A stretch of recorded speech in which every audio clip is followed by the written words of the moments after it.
The oak desk that once belonged to my father now sits in my son Gregory's office, polished to a mirror shine that reflects the Portland skyline through floor-to-ceiling windows.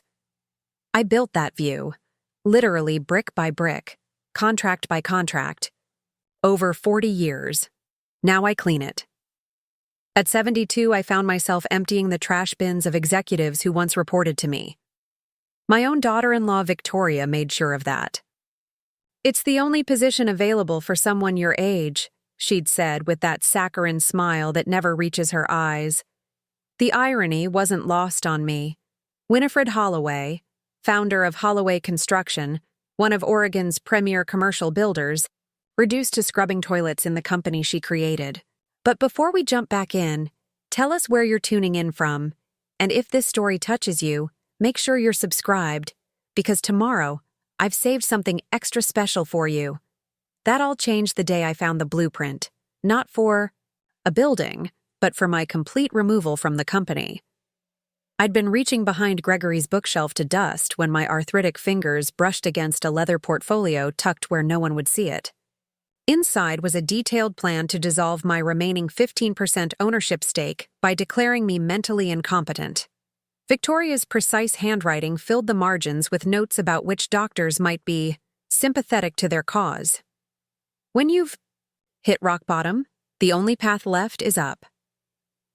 That night, I called Eleanor Winters, my oldest friend and the sharpest attorney in the Pacific Northwest.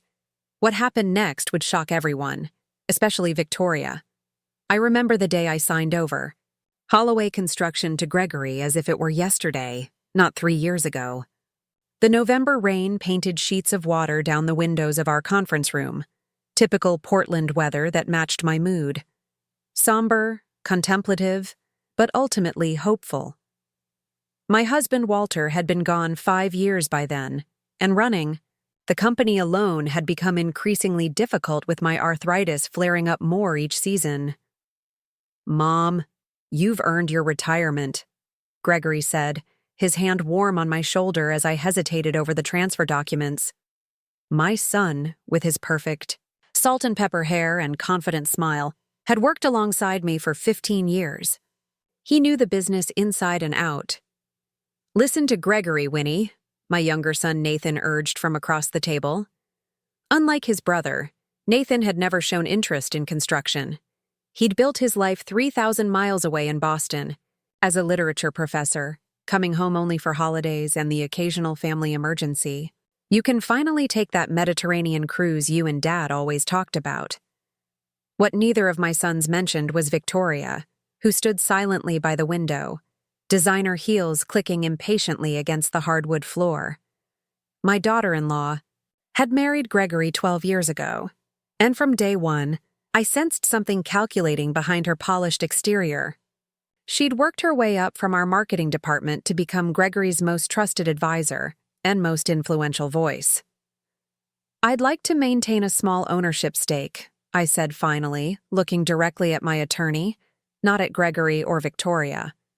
15%, and a position on the board." Victoria's perfectly plucked eyebrows arched slightly, but she said nothing. Gregory nodded eagerly. "Of course, Mom. You'll always have a place at Holloway. This company is your legacy."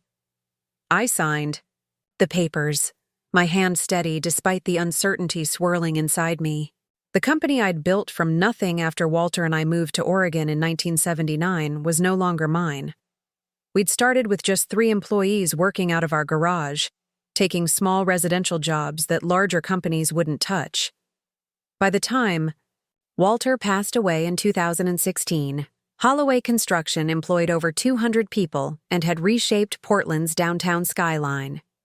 "To Winifred Holloway," Gregory said later at the small celebration dinner, raising his glass of champagne.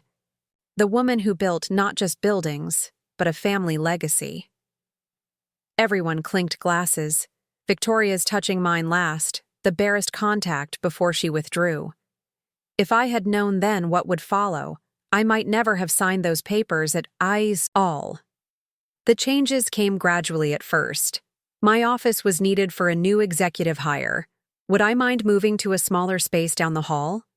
The board meetings were rescheduled without notice while I was visiting Nathan in Boston. My access to financial reports became limited. Streamlining information channels, Victoria called it. Then came the restructuring. 6 months after the ownership transfer, I arrived at the office to find my personal belongings packed in a cardboard box. "We're consolidating upper management," Gregory explained, not quite meeting my eyes. Victoria stood behind him, her hand on his shoulder. "And where does that leave me?" I asked, though I already knew the answer. "We've created a special advisor position for you," Victoria said smoothly. "No daily responsibilities, but available for consultation on major projects. Of course, this means you don't need to come into the office regularly." I recognized the gentle push out the door. My son couldn't quite bring himself to fire his mother outright, but Victoria had no such qualms. I could see her influence in every carefully chosen word. For 3 months, I tried to embrace retirement. I joined a book club at the local library. I started volunteering at the community garden. I even looked into that Mediterranean cruise. But something felt hollow about my days. Holloway Construction wasn't just a company to me. It was my purpose, my community, my identity. When I called Gregory to discuss a major client I knew was considering a new office complex, Victoria answered his phone. "Gregory's in meetings all day, Winifred," she said.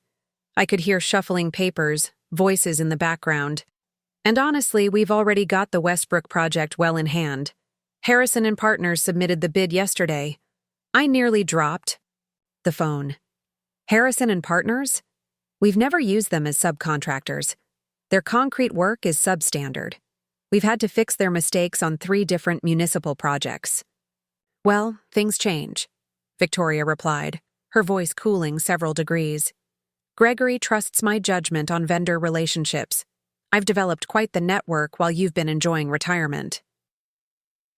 That night, I couldn't sleep.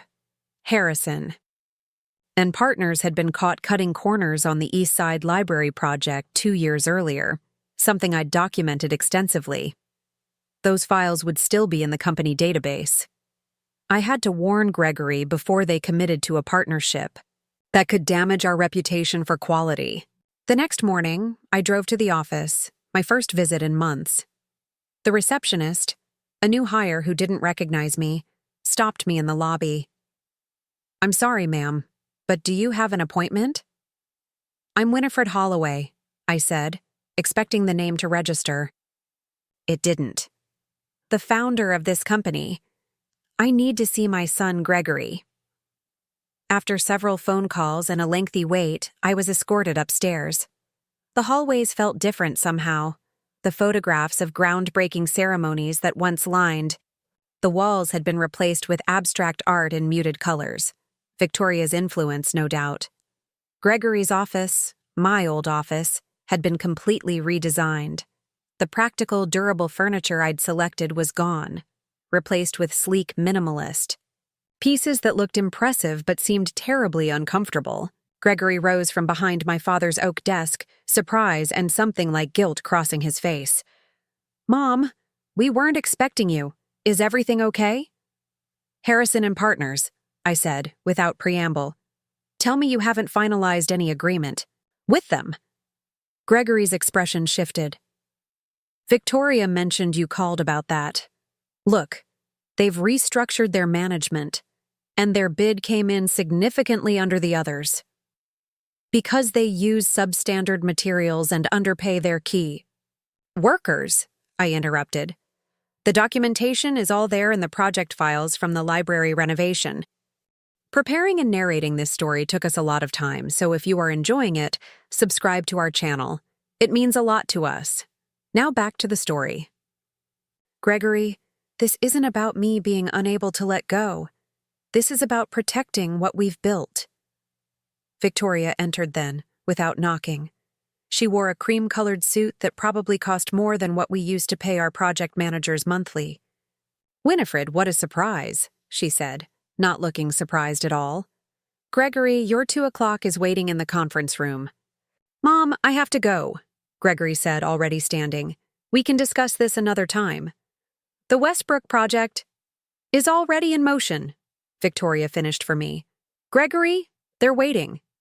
He gave me an apologetic look as he hurried out, leaving me alone with Victoria.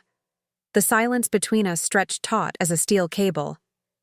While you're here, she finally said, we might actually have a position available. If you're finding retirement unfulfilling. Something in her tone made me wary. What position? Victoria's smile didn't reach her eyes. We're between janitorial service contracts. It would be temporary, of course, just a few weeks until we find a new vendor, but I know how you like to keep busy. The insult was so unexpected, so deliberately cruel, that for a moment I couldn't speak. Victoria had just offered the founder of the company a job cleaning toilets. Is this a joke? I finally managed. Not at all, she replied smoothly. You've always said you know this company from foundation to rooftop, and the staff would love seeing you around the office again. Plus, the exercise would be good for your health. I should have walked out. Any reasonable person would have. But something in me, pride, stubbornness, or perhaps just shock, made me stand my ground. When would you need me to start? I heard myself asking. If Victoria was surprised, by my answer, she didn't show it. Tomorrow morning, 6 a.m. The cleaning supplies are in the basement storage room. She turned to leave, then paused at the door. Oh, and Winifred, you'll need to use the service entrance from now on. Security protocols. That evening, I sat in my empty house, the same 4-bedroom colonial where I'd raised my boys, now echoing with silence, and wondered how I'd arrived at this point. The photographs on my mantle traced the arc of our family. Walter and me at the groundbreaking of our first major project, Gregory's college graduation, Nathan's wedding to David, the grand opening of the Holloway Tower downtown. So many proud moments. So much hard work. How had it come to this? I called Nathan that night, something I rarely did on weekdays given the time difference. Mom? His voice was immediately concerned. Is everything okay? It's past midnight here. I couldn't bring myself to tell him everything. Not about Victoria's offer, certainly not about my acceptance of it. Just checking in, I said instead. How are your students this semester? We chatted for a while about his classes, David's medical practice, their plans to visit during spring break. I almost told him then, almost unburdened myself about how completely I'd lost control of the company, of my relationship with Gregory, of my own legacy, but I couldn't bear to place that weight on him when he was so far away, unable to help. You sound tired, Mom, he said finally. Is the arthritis acting up again? Just haven't been sleeping well, I admitted. Nothing serious. Maybe you should come visit us for a while, he suggested. The fall colors are beautiful right now, and we've got that guest room just sitting empty.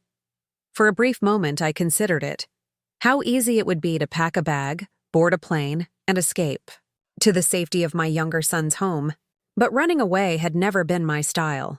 Not when Walter and I were struggling to get the business off the ground, not when he got sick, not even when I faced bankruptcy during the recession of 2008. Maybe after the holidays, I said. I've got some projects around the house to finish first. After we hung up, I went to my closet and pulled out my oldest, most comfortable clothes, things I wouldn't mind getting dirty.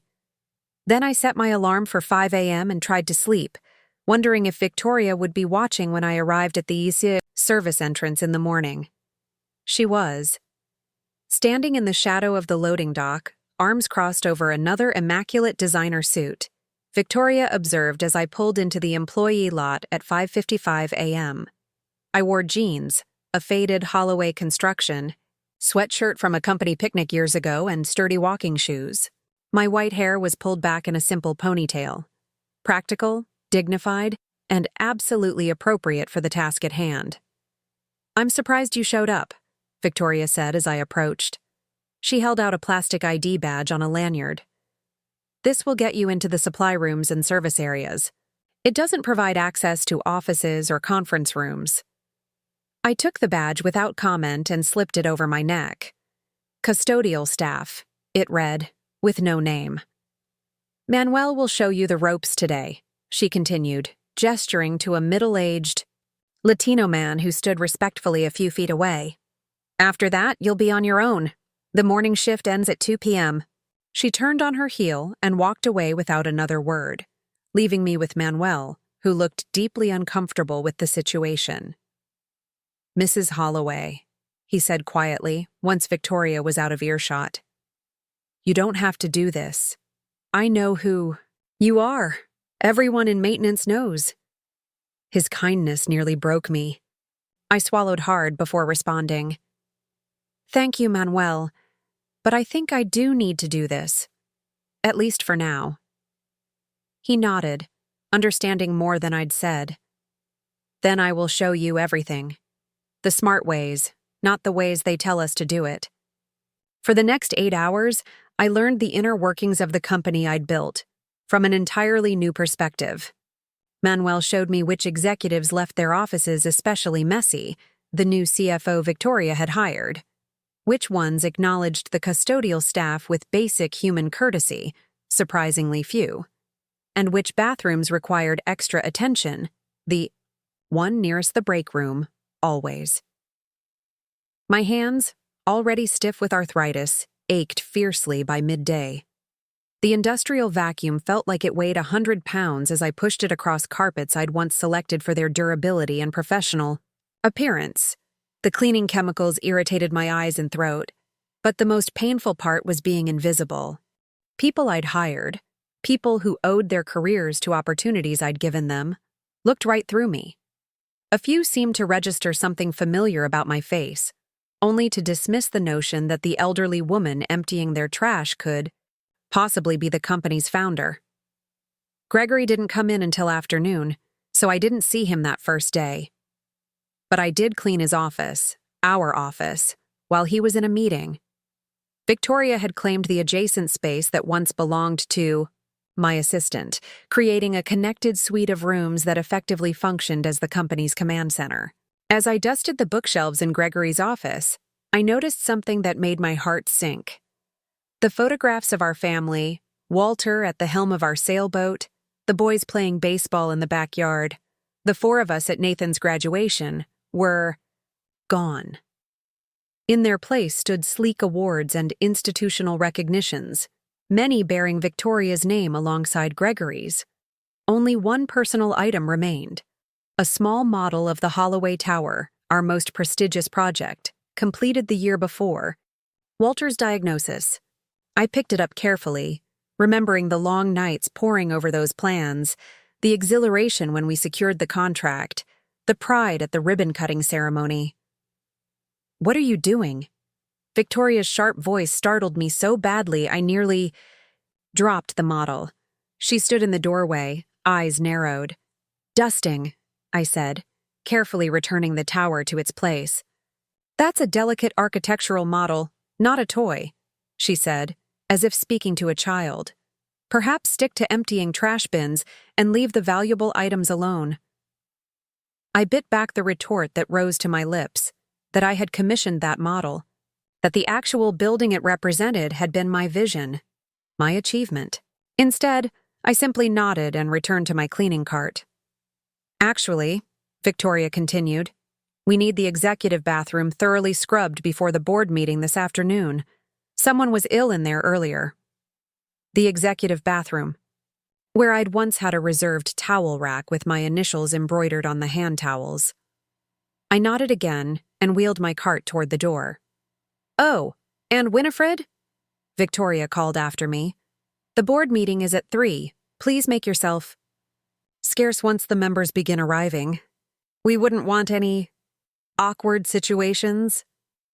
I spent 45 minutes cleaning a bathroom where someone, probably that hard-drinking new CFO, had indeed been violently ill. As I scrubbed the toilet bowl, fighting waves of nausea myself, I remembered signing the papers that had transferred control of my company to Gregory. The look of triumph that had flashed across Victoria's face then. So brief I'd convinced myself I'd imagined it. Now, on my knees in a bathroom I'd once considered my private domain, that look seemed prophetic. By the time I finished my shift, every muscle in my body screamed with pain. I drove home in silence, too exhausted even for the audiobook that usually kept me company. When I pulled into my driveway, I sat motionless for several minutes, gathering the energy to walk inside. My phone rang. Nathan. "Hey, Mom. Just checking in after our talk last night. How are you doing today?" I closed my eyes. What could I possibly tell him? That his brother's wife had me cleaning vomit from executive bathrooms? That I'd spent the day being ignored by people whose careers I'd launched? "I'm fine," I said. "Just tired. Started a new project today." "That's great." Nathan sounded genuinely pleased. "Something with the community garden?" "Something like that," I murmured. "Listen, can I call you tomorrow? I need to soak in a hot bath right now." After we hung up, I dragged myself inside and ran that bath, adding Epsom salts for my aching muscles. As I eased into the hot water, I considered my options. I could quit, walk away from this humiliation and never look back. I could call Nathan, tell him everything, and probably be on a plane to Boston by the weekend. I could sell my remaining 15% stake in the company and move somewhere warm, somewhere far from Portland and its constant reminders of what I'd built and lost. Or I could stay.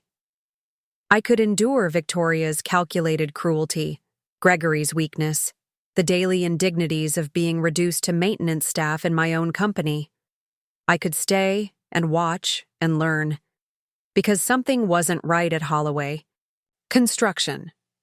The Harrison and Partners contract was just the tip of the iceberg. If Victoria was willing to partner with known corner cutters, what else was she willing to sacrifice? Safety? Worker protections? The company's reputation for quality? I sank deeper into the bath, letting the hot water ease the day's physical strain while my mind continued working. I'd built Holloway Construction on 3 principles: quality materials, fair treatment of workers, and absolute integrity with clients.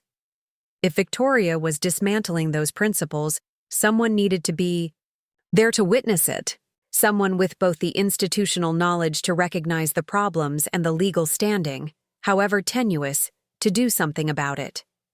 That night, I set my alarm again for 5 a.m. I would return tomorrow, and the day after, for as long as it took to understand exactly what Victoria was doing to my company. For the next 6 weeks, I arrived at the service entrance every morning at 5:55 a.m. Manuel and I developed a friendship of sorts, though he remained concerned about my presence. "Mrs. Holloway," he said one day as we restocked supply closets, "this isn't right. You should be in an office upstairs, not pushing mops with me."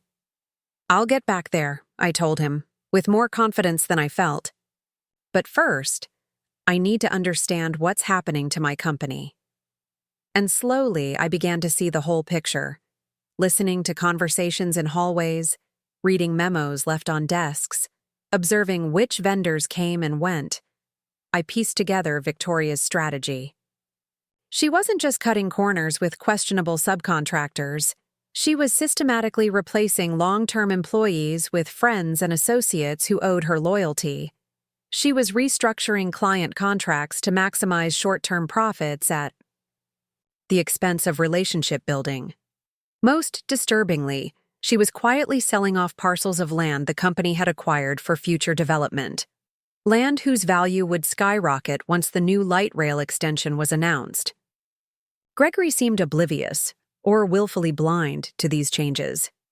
He spent his days in client meetings and site visits, leaving the operational details to Victoria. When our paths occasionally crossed in hallways, he would nod awkwardly and hurry, past as if unsure how to acknowledge his mother in her new role as janitor. Then came the day I found the blueprint, not for a building, but for my complete removal from the company. I'd been reaching behind Gregory's bookshelf to dust when my fingers brushed against a leather portfolio hidden where no one would see it.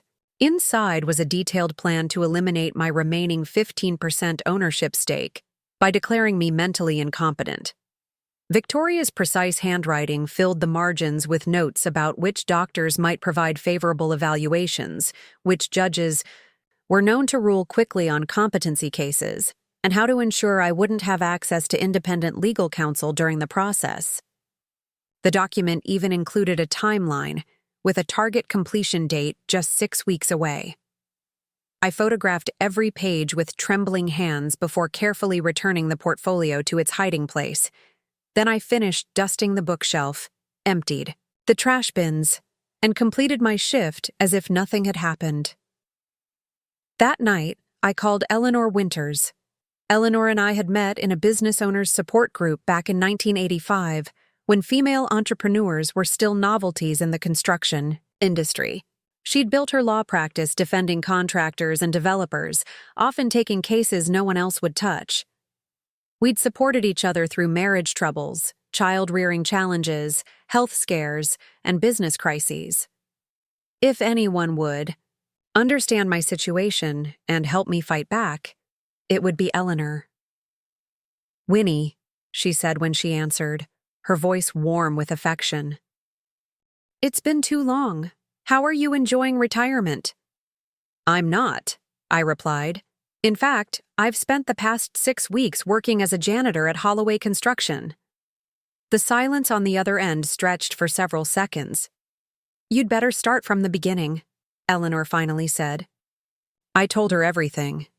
The gradual erosion of my position after the ownership transfer, Victoria's calculated humiliations, my discoveries about the company's changing business practices, and finally, the competency challenge I'd uncovered that day.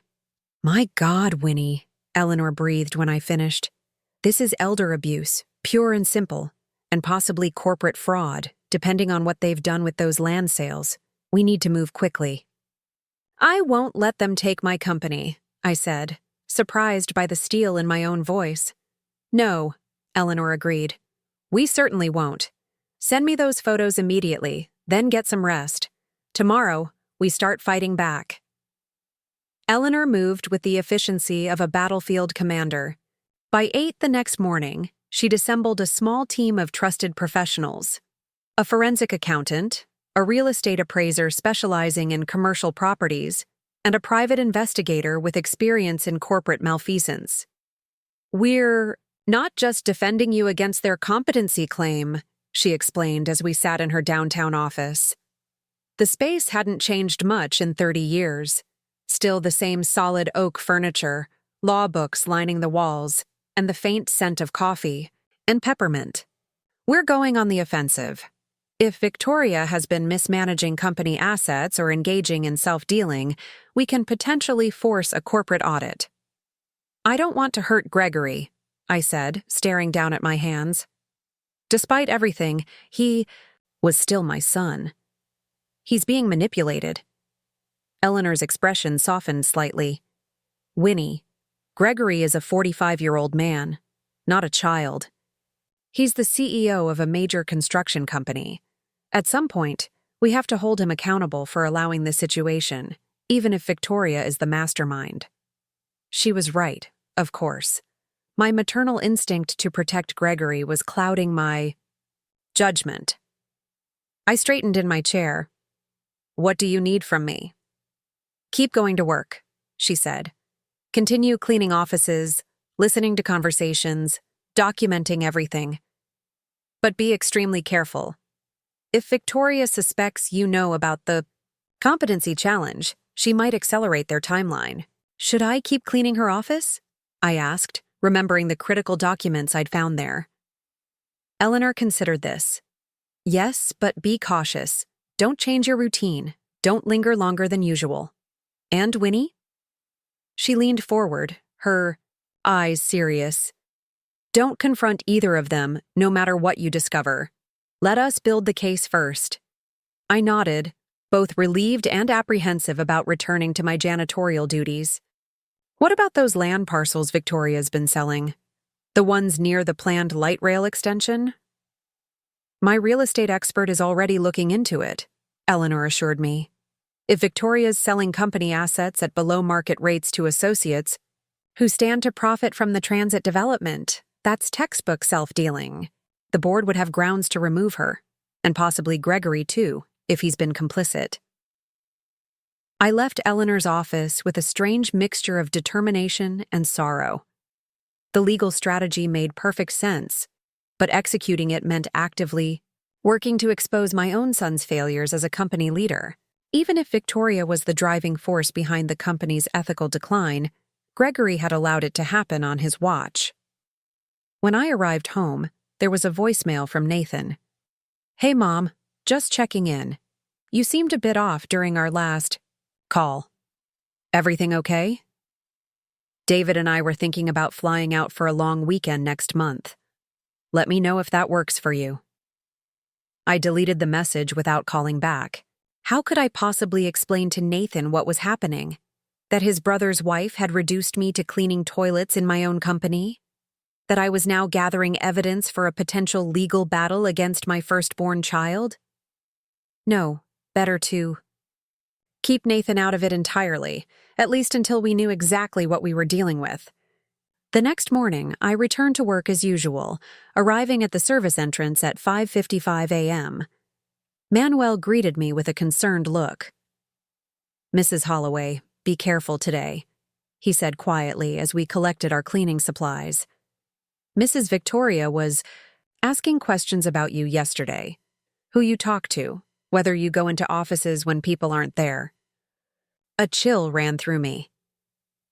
"What did you tell her?"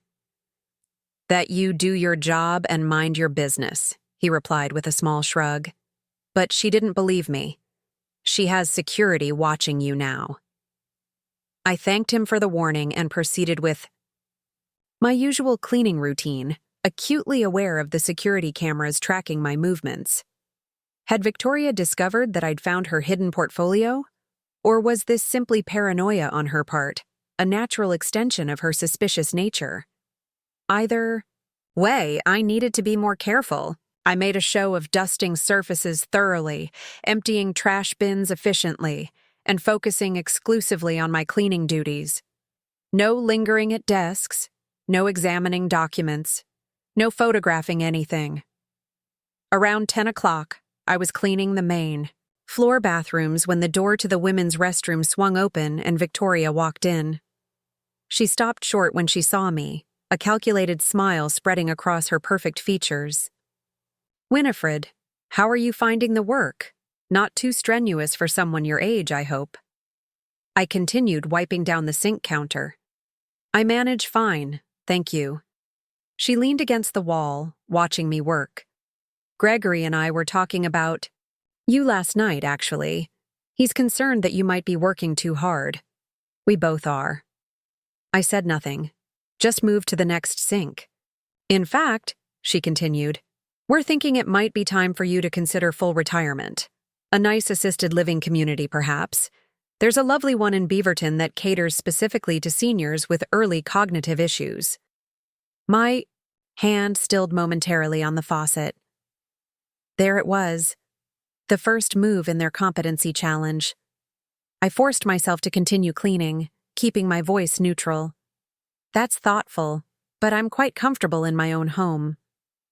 "Of course you are now," Victoria said, examining her manicure, "but we worry about the future. Memory issues can escalate so quickly at your age. Gregory would be devastated if something happened because you were living alone." I turned to face her directly, maintaining a pleasant expression despite the anger burning in my chest. "How kind of you both to be concerned. Please tell Gregory I'm fine, but I appreciate his thoughtfulness." Victoria studied me for a moment, as if trying to detect any signs of the cognitive decline she was hoping to establish. Finding none, she straightened and headed for the door. "Well, the offer stands. Oh, and we'll need the executive conference. Room thoroughly cleaned today. The board is meeting at 4. After she left, I gripped the edge of the sink, taking deep breaths to steady myself. They were moving faster than Eleanor had anticipated. I needed to warn her. At my lunch break, I sat alone in my car and called Eleanor from a new prepaid phone she'd given me. Just in case Victoria is monitoring your personal device, she'd explained. They're accelerating the timeline, I told her after describing my bathroom encounter with Victoria. They're already talking about assisted living facilities for people with cognitive issues. That tracks with what we're finding, Eleanor replied, her voice grim. My investigator discovered that Victoria has scheduled consultations with 3 different geriatric psychiatrists next week. She's doctor shopping for someone who will support their competency challenge. What about the land sales? I asked, glancing at my watch. My break would be over in 10 minutes. That's actually where we're making our best progress, Eleanor said, and I could hear the satisfaction in her voice. Victoria has sold 4 parcels in the last 6 months to shell companies that all trace back to her college roommate's husband. He's a developer who sits on the Transit Authority board, the same board that's about to announce the new light rail route. That's a clear conflict of interest, I said. It's worse than that. It's insider trading and corporate self-dealing. She's selling company assets at below-market rates to someone who knows those properties will triple in value once the transit route is announced. And here's the kicker. Your signature has been forged on 2 of the transaction documents. My blood ran cold. Forged? Are you certain? The forensic document examiner is, and that changes everything, Winnie. We're no longer just defending against their competency claim. We have evidence of actual fraud. I glanced at the clock again. I need to get back. They have security watching me now. Be careful, Eleanor cautioned. We need 1 more day to complete our documentation. Then we move. I returned to my cleaning cart, my mind racing. Forged signatures. Property sold at artificially low prices to Victoria's connections. A coordinated effort to have me declared incompetent. The betrayal cut deeper than I'd imagined possible. The afternoon dragged on as I methodically cleaned offices, break rooms, and bathrooms, all while maintaining the appearance of a diligent but oblivious janitor. When it came time to prepare the executive conference room for the board meeting, I took special care to appear unhurried and disinterested, despite the knot of anxiety tightening in my stomach. As I was emptying the trash bin near the projector, Gregory walked in, reviewing notes on his tablet. He looked up, startled to find me there. "Mom," he said, his voice lowered. "I didn't expect you'd still be here." "Just finishing up," I replied. Straightening. We hadn't spoken directly in weeks. He glanced toward the door, then back at me. "Victoria told me she spoke with you about the assisted living options. I want you to know that's coming from a place of concern. We've noticed some inconsistencies in your behavior lately. Have you?" I kept my tone mild, curious. Gregory shifted uncomfortably. "Memory lapses, confusion about simple tasks. The cleaning supervisor mentioned you've been spending unusual amounts of time in certain offices, sometimes just staring into space." So that was their angle. Manufacturing evidence of cognitive decline through false reports from supervisors who answered to Victoria. I wondered how many other employees had been coached to document my supposed mental deterioration. "I'm not confused, Gregory," I said quietly. "And my memory is excellent. For instance, I remember exactly how I taught you to verify subcontractor quality. I remember the promise you made when I transferred the company to you, that you would uphold the standards your father and I established." His face flushed. "Mom, business realities change. Victoria has brought a fresh perspective that's helping us compete in today's market. Is that perspective worth sacrificing our reputation for quality? Worth alienating clients who trusted Holloway Construction because of our integrity?" "You don't understand modern business practices," he said dismissively. "The margins are—" "I understand forgery," I interrupted, unable to contain myself despite Eleanor's warning. "I understand selling company assets at below-market rates to connected insiders. I understand fraud, Gregory." His face went pale. "What are you talking about?" Before I could answer, The conference room door opened and Victoria entered, followed by several board members. She froze momentarily when she saw me speaking with Gregory, then quickly recovered. "The room looks perfect, thank you," she said to me in a tone one might use with a small child. "We can take it from here." I nodded and pushed my cleaning cart toward the door, avoiding eye contact with the board members, several of whom had been my colleagues and friends before my retirement. As I passed Victoria, she leaned in slightly. "We'll continue our assisted living discussion tomorrow," she murmured. "I've scheduled Dr. Winters to evaluate you, 9 a.m. sharp." I nearly stumbled. Dr. Winters, not Eleanor Winters, certainly. But some physician Victoria had enlisted in her scheme. The timeline had collapsed entirely. They weren't waiting 6 weeks. They were moving immediately. I finished my shift in a fog of anxiety, then drove straight to Eleanor's office. Her assistant showed me in immediately. "They've scheduled a medical evaluation for tomorrow morning," I told her without preamble. "Some doctor named Winters." "Martin Winters," Eleanor nodded grimly. "Victoria called my investigator this afternoon, thinking she was reaching Dr. Winters' office to confirm your appointment. He played along and got the details. Martin Winters specializes in geriatric psychiatry with a focus on dementia and competency evaluations for guardianship cases." Guardianship? The word sent a wave of fear through me. "They're trying to become my legal guardians?" "That appears to be the plan," Eleanor confirmed. "Declare you incompetent. Establish Gregory or Victoria as your guardian.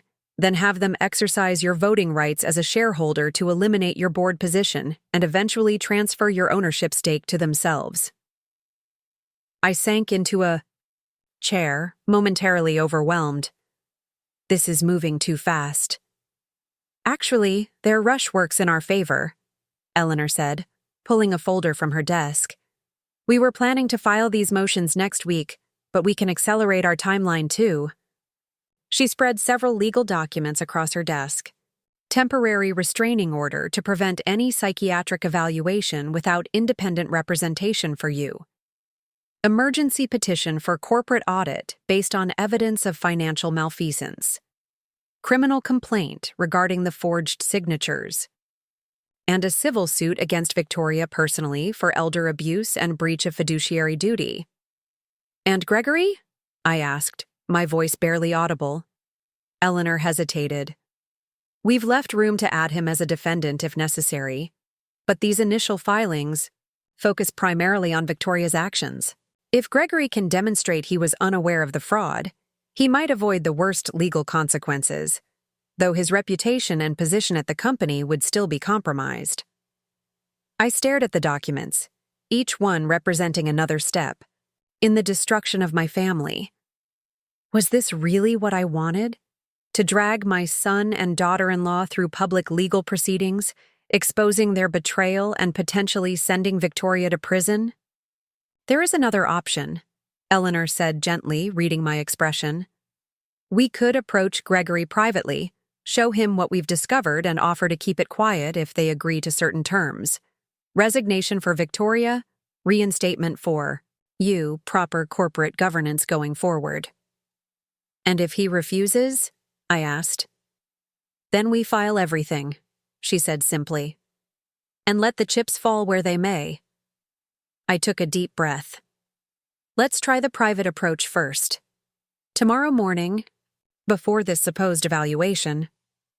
Eleanor nodded. "I'll have everything ready. What time do you normally arrive at work?" 5:55 a.m. at the service entrance. "Then we'll be there at 5:30, she said firmly. "We'll intercept Gregory when he arrives." "Which is usually when?" "Around 7 through the executive garage." Eleanor made a note. "Perfect. Get some rest tonight, Winnie. Tomorrow will be challenging." I didn't tell her that rest seemed impossible, that the thought of confronting my son with evidence of fraud and betrayal would likely keep me awake all night. Instead, I gathered my purse and stood to leave. "What if he chooses Victoria over me?" I asked, voicing my deepest fear. "What if he already has?" Eleanor's expression softened. Then we'll protect you and the company you built, regardless of his choice. You're not alone in this, Winnie. I drove home through the evening rain, the wipers beating a rhythmic counterpoint to my troubled thoughts. When I pulled into my driveway, I noticed an unfamiliar car parked on the street, a blue sedan with Massachusetts plates. Nathan. He must have flown in without telling me, wanting to surprise me after our concerning phone calls. My stomach clenched. How could I possibly explain everything to him now, on the eve of this confrontation with Gregory? I sat in my car for several long minutes, gathering my composure.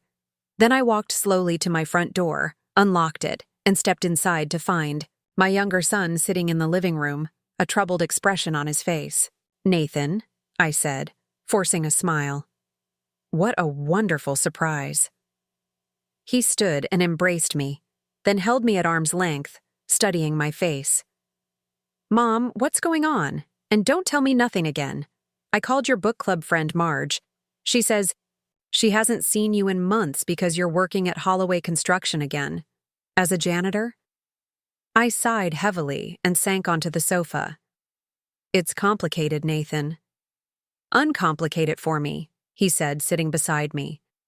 "Because from where I'm standing, something is seriously wrong. You look exhausted. You've lost weight. And according to Marge, you're cleaning toilets in a company you founded." There was no point in further deception.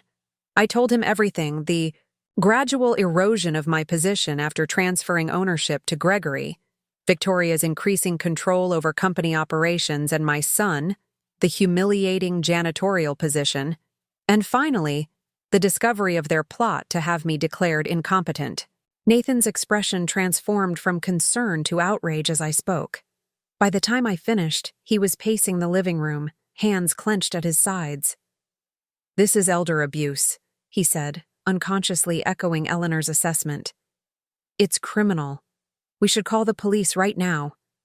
"Eleanor has it under control," I assured him. "We're confronting Gregory tomorrow morning. If he's willing to remove Victoria from the company and restore proper governance, we can resolve this quietly." "And if he isn't?" Nathan demanded. "If he chooses her over his own mother? Over basic human decency?" I hesitated. "Then we file the lawsuits and let the legal system handle it." Nathan shook his head in disbelief. I knew Victoria was manipulative, but this is beyond anything I imagined. And Gregory going along with it? Having his own mother clean bathrooms while they plot to steal her company shares? It's monstrous. "Your brother isn't monstrous," I said quietly. "He's weak. He always has been in certain ways. Your father saw it. How easily Gregory could be influenced by stronger personalities. That's why Walter insisted on the 15% ownership retention for me, as a safeguard." "Some safeguard," Nathan muttered. "They're trying to bypass it by having you declared incompetent." "But they haven't succeeded," I pointed out. "And now we have evidence of their plan, and of Victoria's financial misconduct." Nathan sat down again, running his hands through his hair in a gesture so reminiscent of his father that it made my heart ache. "I'm coming with you tomorrow," he said firmly. I want to look my brother in the eye when he tries to explain this. Part of me wanted to protect Nathan from the ugliness of the confrontation, but another part, perhaps the wiser part, recognized that I needed his support. Gregory had always been slightly intimidated by his younger brother's sharp intellect and unflinching moral clarity. Having Nathan present might actually strengthen our position. "All right," I agreed, "but follow Eleanor's lead. She knows how to handle this legally."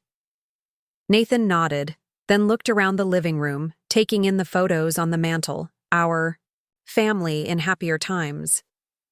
"Does Gregory ever visit you here?" he asked. "Since the ownership transfer?" "Rarely," I admitted. "Victoria usually invents some reason they can't stay long when they do come for holidays. The last time they were here was Christmas, and they only stayed for dinner. And now they want to put you in assisted living for cognitive issues," Nathan said bitterly. when they haven't spent enough time with you to have any idea of your mental state. I reached for his hand. Let's not dwell on it tonight. Tell me about your classes, about David. I want to hear something positive before tomorrow. Nathan made an effort to shift the conversation, telling me about his popular seminar on modern American poetry and David's research at the hospital. But the shadow of tomorrow's confrontation hung over us, making even these pleasant topics feel somewhat hollow. After a simple dinner, Nathan insisted on sleeping on the sofa rather than taking the guest room. I want to be up when you are, he explained. What time do we need to leave? 4:45, I told him. Eleanor's meeting us at the service entrance at 5:30. 4:45 it is, he said, then hugged me tightly. Try to get some sleep, Mom. Tomorrow, we start setting things right. I tried to follow his advice, but sleep proved elusive. I lay awake for hours, remembering Gregory as a child, always seeking approval, always wanting to please. When had that desire to please transferred from his parents to Victoria? When had he become willing to sacrifice his own mother's dignity to satisfy his wife's ambitions? Morning came too quickly. Nathan and I dressed in silence, each lost in our own thoughts. He'd brought only casual clothes on his impromptu trip to Portland, but somehow his pressed chinos and navy sweater looked more professional than my carefully selected pantsuit, my one good outfit that I'd preserved from my executive days. You look fine, Mom, Nathan assured me, catching my self-conscious adjustment of my jacket. Dignified and in command, exactly as the founder of Holloway Construction should look. We arrived at the company building at 5:25 a.m. Eleanor was already waiting, along with a distinguished-looking man she introduced as James Chen, her forensic accountant. We have copies of everything, Eleanor said, patting her briefcase. The forged documents, the below-market property sales, the planned competency challenge, all of it. I've also prepared resignation papers for Victoria and a new operating agreement that would reinstall you as executive chairperson of the board. And if Gregory refuses? Nathan asked. Then we proceed to court immediately, Eleanor replied. I have a judge standing by for the emergency restraining order to prevent any psychiatric evaluation. The other filings are ready to go as well. We positioned ourselves near the executive garage entrance, waiting for Gregory's silver Tesla to appear. The early morning air was crisp, tinged with the promise of rain later in the day. Few employees had arrived yet, just some maintenance staff and early shift workers who entered through the main lobby, paying little attention to our small group by the executive entrance. At 7:10 a.m., Gregory's car pulled into the garage. Eleanor nodded to us, and we all moved toward the private elevator that connected directly to the executive offices. When the doors slid open, Gregory stepped out, already focused on his phone, and nearly collided with us. Mom? Nathan? His confusion quickly gave way to wariness when he spotted Eleanor. What's going on? Why are you all here so early? We need to talk, Gregory, I said calmly. Privately, in your office. He glanced at his watch. I have a call with the Seattle developers in 20 minutes. This won't wait, Eleanor interrupted, her tone leaving no room for negotiation. And you'll want to hear what we have to say before Victoria arrives. Something in her voice must have registered with him, because he nodded slowly and led us to his office without further protest. Once inside, he took his place behind the oak desk, my father's desk, while we arranged ourselves in front of it. What's this about? He asked, his gaze darting between us. I took a deep breath. It's about the plan to have me declared incompetent, Gregory. About the forged signatures on property sales. About the violation of everything your father and I built. His face paled. I don't know what you're talking about. Eleanor opened her briefcase and removed a folder. Let me clarify then. We have documented evidence that your wife has been selling company properties at below market rates to business associates who stand to profit from inside information about transit development. We have proof that your mother's signature was forged on at least 2 of these transactions. And we have discovered the detailed plan to have your mother declared mentally incompetent so that you could assume control of her remaining ownership stake. She laid the documents on the desk one by one as she spoke. Property deeds, forensic analysis of the forged signatures, and copies of the competency challenge plan I'd photographed in Victoria's portfolio. Gregory stared at the papers, his expression a mixture of shock and dismay.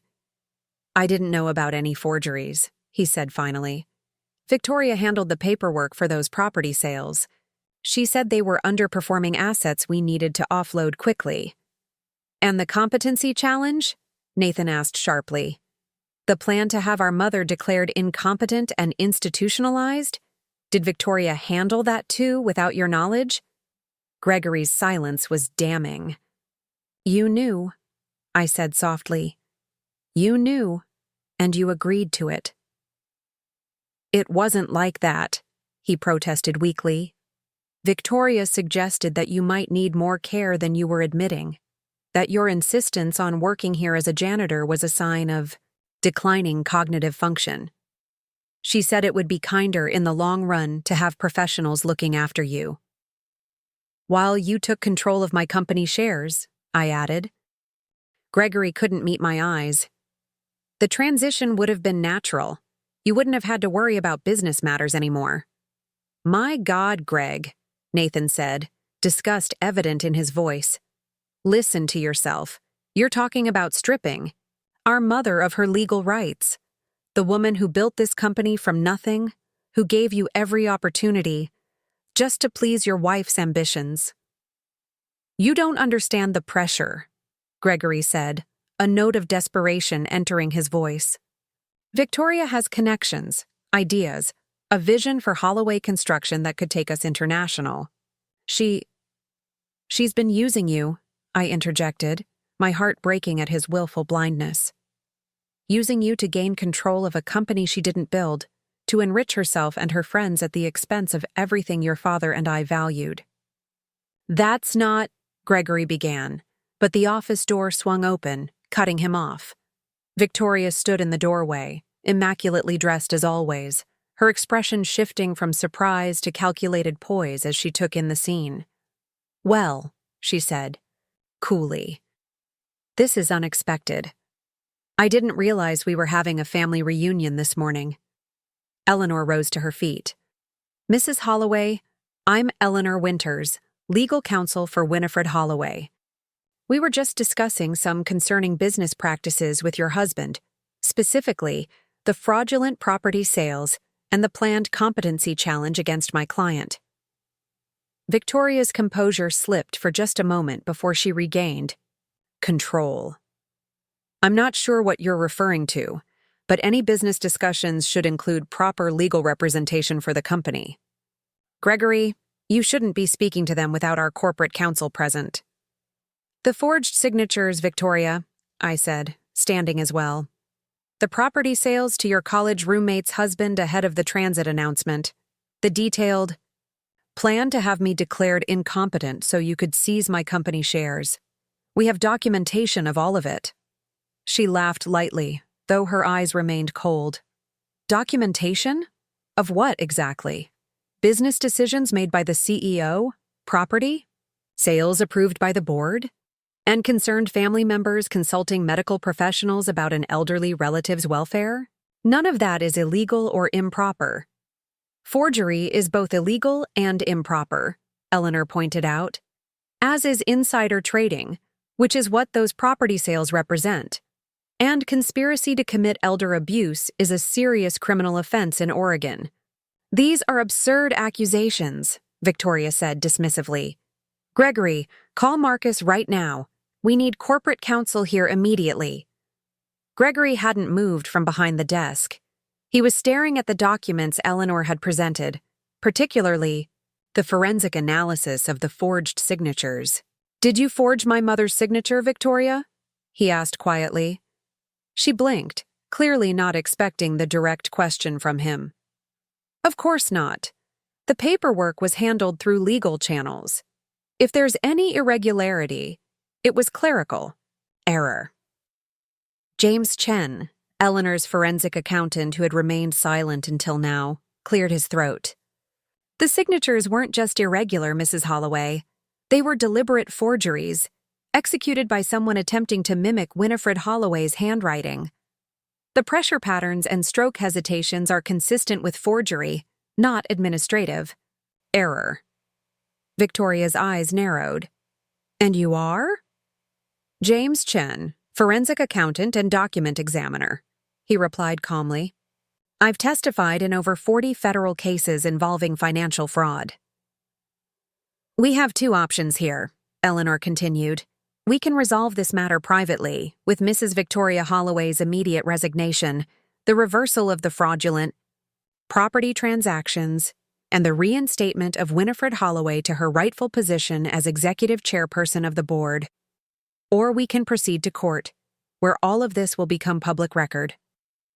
Victoria turned to Gregory, her voice taking on an urgent, intimate tone I'd never heard from her before. Gregory, they're trying to manipulate you. This is a pathetic attempt by your mother to regain control of the company she willingly transferred to you. She couldn't handle retirement, so she's fabricated these ridiculous accusations. The evidence isn't fabricated, Nathan interjected. The forgeries are real. The property sales are documented. And we found your detailed plan to have our mother declared incompetent, written in your handwriting, Victoria. Gregory, Victoria continued, ignoring Nathan completely. Everything I've done has been for us, for our future. Your mother never believed in your vision for the company. She wanted to keep Holloway Construction small, local, traditional. We've been expanding, innovating, growing beyond anything she could have imagined. Gregory looked from Victoria to me, then back to the documents on the desk. I could see the conflict in his eyes, torn between his wife's influence and the hard evidence of wrongdoing before him. I need time to think, he said finally, to review everything properly. There isn't time, Eleanor said firmly. We know about the psychiatric evaluation scheduled for 9 a.m. today. We're prepared to file for an emergency restraining order within the hour if necessary. This ends now, one way or another. Gregory rubbed his temples, a gesture that reminded me painfully of Walter when he was deeply troubled. If what you're saying about the forgeries is true. It is, James confirmed. Then we have a serious problem, Gregory continued. Victoria, did you forge my mother's signature on those property documents? Victoria's perfectly maintained facade finally cracked. I did what needed to be done. Those properties were being wasted, sitting idle while we could have been leveraging them for expansion capital. Your mother would never have approved the sales. She's too sentimental about assets she acquired decades ago. Someone had to make the hard decisions. Her admission hung in the air between us, damning in its casual arrogance. Gregory's face had gone completely white. And the competency challenge? He asked, his voice barely audible. Making my mother work as a janitor in her own company? Victoria's laugh was brittle. The janitorial position was her choice, Gregory. I offered it as a joke. I never expected her to actually accept it. As for the competency evaluation, that was a contingency plan. Insurance, in case she started interfering with our vision for the company. You agreed it was necessary. I agreed to consult medical professionals about my mother's welfare, Gregory said slowly. Not to fabricate evidence of mental decline, not to orchestrate a legal proceeding to strip her of her rights. Don't be naive, Victoria snapped. This is business. Your mother transferred control to you because she knew she couldn't lead the company into the future. We're simply ensuring she can't change her mind and undermine everything we've built. I stepped forward then, meeting my daughter-in-law's gaze directly. What you've built, Victoria, is a house of cards based on fraud, manipulation, and betrayal. That's not what Holloway Construction stands for. It never has been. Victoria turned to Gregory, her expression hardening. It's time to choose, Gregory. Your mother's outdated vision, or our future together. I've already spoken with Meridian developers. They're prepared to offer me a senior position if things don't work out here. The office fell silent as Victoria's ultimatum hung in the air. Gregory sat motionless behind the grand oak desk, his face ashen, gaze shifting between his wife and me. I could see the conflict playing across his features, the pull of loyalty, in two opposing directions. Eleanor placed a gentle hand on my arm, a silent reminder to let Gregory make this choice without further pressure. Nathan stood rigid beside me, barely containing his anger. The weight of decades, of family history, of business decisions, of small betrayals that had led to this moment, pressed down on all of us. Gregory finally broke the silence, his voice strained but resolute. "Victoria, I need to speak with you privately." "There's nothing to discuss privately that can't be said here," she replied sharply. "They've made their accusations. Now you need to decide. Do you stand with your wife or against her?" "This isn't about taking sides," he said, standing slowly. "It's about the truth. Did you forge my mother's signature on those property documents?" Victoria's perfect posture stiffened further. "I've already explained the situation. Those properties needed to be liquidated quickly. Your mother would have objected out of sentiment, not business sense." "That's not what I asked," Gregory pressed, an edge entering his voice that I hadn't heard in years. "Did you forge her signature? Yes or no?" For a moment, Victoria seemed to calculate her options, weighing possible responses. Then her chin lifted defiantly. "Yes. I signed her name because it was the most efficient way to move those deals forward. And I'd do it again. Those properties have already tripled in value for their new owners." "For your friends," I interjected quietly, "while Holloway Construction received pennies on the dollar." "Friends who understand business opportunities," Victoria shot back. "Unlike your generation who—" "Enough." Gregory cut her off, his tone final. "The forgery alone is grounds for dismissal. Add the self-dealing, the planned competency challenge." He shook his head, looking suddenly exhausted. "Victoria, I want your resignation, effective immediately." She stared at him in disbelief. "You can't be serious. After everything I've done to modernize this provincial little company? After all the connections I've brought, the deals I've secured?" "The illegal deals?" Nathan asked pointedly. "The ones based on forged documents and insider information?" Victoria ignored him, keeping her focus on Gregory. "We built this together. You need me." "I needed a partner I could trust," Gregory replied, his voice hollow. "Someone who understood the values this company was founded on. Quality work, ethical business practices, respect for family." Victoria's laugh was brittle.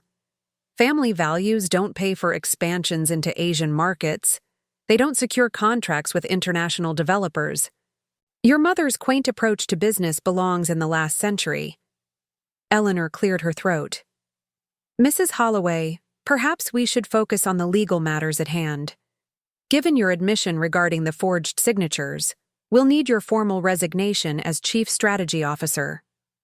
We'll also need complete documentation of all property transactions you've overseen in the past 18 months. "And if I refuse?" Victoria challenged. "Then we proceed to court," Eleanor replied calmly, "with criminal charges for forgery and fraud, civil action for breach of fiduciary duty, and a corporate audit that will expose every questionable decision you've made." Victoria turned back to Gregory, her expression suddenly softer, almost vulnerable. "Greg, we can fight this together. They don't have the resources or the stamina for a lengthy legal battle. With our connections—" "It's over, Victoria," he interrupted, his voice tired but firm.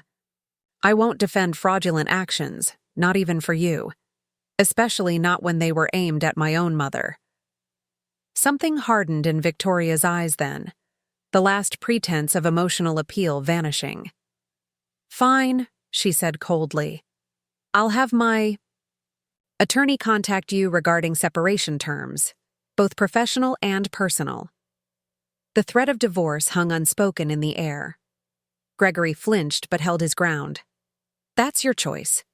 But your employment at Holloway Construction ends today. Victoria gathered her designer handbag, straightening to her full height. You'll regret this decision, Gregory. All of you will. Her gaze swept across the room, lingering briefly on me. Especially you, Winifred. Enjoying your little victory? Don't get too comfortable in that executive chair you're dreaming of. This company can't survive without me. She strode toward the door, heels clicking sharply against the hardwood floor. At the threshold, she paused for one final barb. By the way, Gregory, I've already accepted Meridian's offer. I start next month as their Executive Vice President of Development. I look forward to competing against Holloway Construction on every major project in the Pacific Northwest. With that parting shot, she was gone. The sudden silence felt almost physical, like the still air after a violent storm. Gregory sank back into his chair, burying his face in his hands. I had no idea about the forgeries, he said finally, looking up at me with reddened eyes. I swear, Mom, I thought all the paperwork was legitimate. I trusted her to handle the operational details while I focused on client relationships. And the competency challenge? Nathan asked, his tone still hard. The plan to have our mother declared mentally incompetent? Was that Victoria's idea, too? Gregory's gaze dropped to the desk. She suggested that Mom might be showing signs of cognitive decline, said the janitorial position was evidence of confusion, of inability to accept retirement. He swallowed hard. I agreed to consult a specialist just to be safe. But the detailed plan you found, the timeline, the notes about judges and guardianship, I knew nothing about that level of calculation. I studied my firstborn child, trying to reconcile the ambitious but ethical young man I'd raised with the person who had allowed his wife to humiliate his mother. You let me clean toilets in my own company, Gregory. You walked past me in hallways and barely acknowledged me. I know, he whispered, shame evident in every line of his face. I told myself it was temporary, that you'd eventually accept a proper retirement. That Victoria was right about your need for structure, for purpose, even if it meant janitorial work. He looked up, his eyes pleading. I was wrong. Terribly, unforgivably wrong. Eleanor, ever practical, steered us back to immediate concerns. We need to secure company records before Victoria can access them remotely, particularly financial documents, property records, and electronic communications. Gregory nodded, reaching for his phone. I'll have IT lock down her accounts immediately. He paused, his finger hovering over the screen. And I'll call an emergency board meeting for this afternoon. The directors need to hear directly from us what's happened. All of it? I asked. The forgeries, the property fraud, the competency challenge? All of it, Gregory confirmed. No more secrets. No more protecting Victoria at the expense of the company or the family. He made the calls quickly, his CEO authority evident in the crisp instructions he delivered. While Gregory handled the immediate security concerns, Eleanor and her forensic accountant discussed which records they needed to review first. Nathan moved to stand beside me, his voice low. Are you okay, Mom? This is a lot to process. I nodded slowly, feelings washing through me in complex waves. Relief that Victoria's schemes had been exposed, sorrow at Gregory's weakness, uncertainty about the path forward. I'm still standing, I replied finally. That's something. Nathan smiled, squeezing my shoulder. It's everything, and for what it's worth, I'm proud of you. Most people would have crumbled under the humiliation Victoria put you through. You turned it into an intelligence-gathering opportunity instead.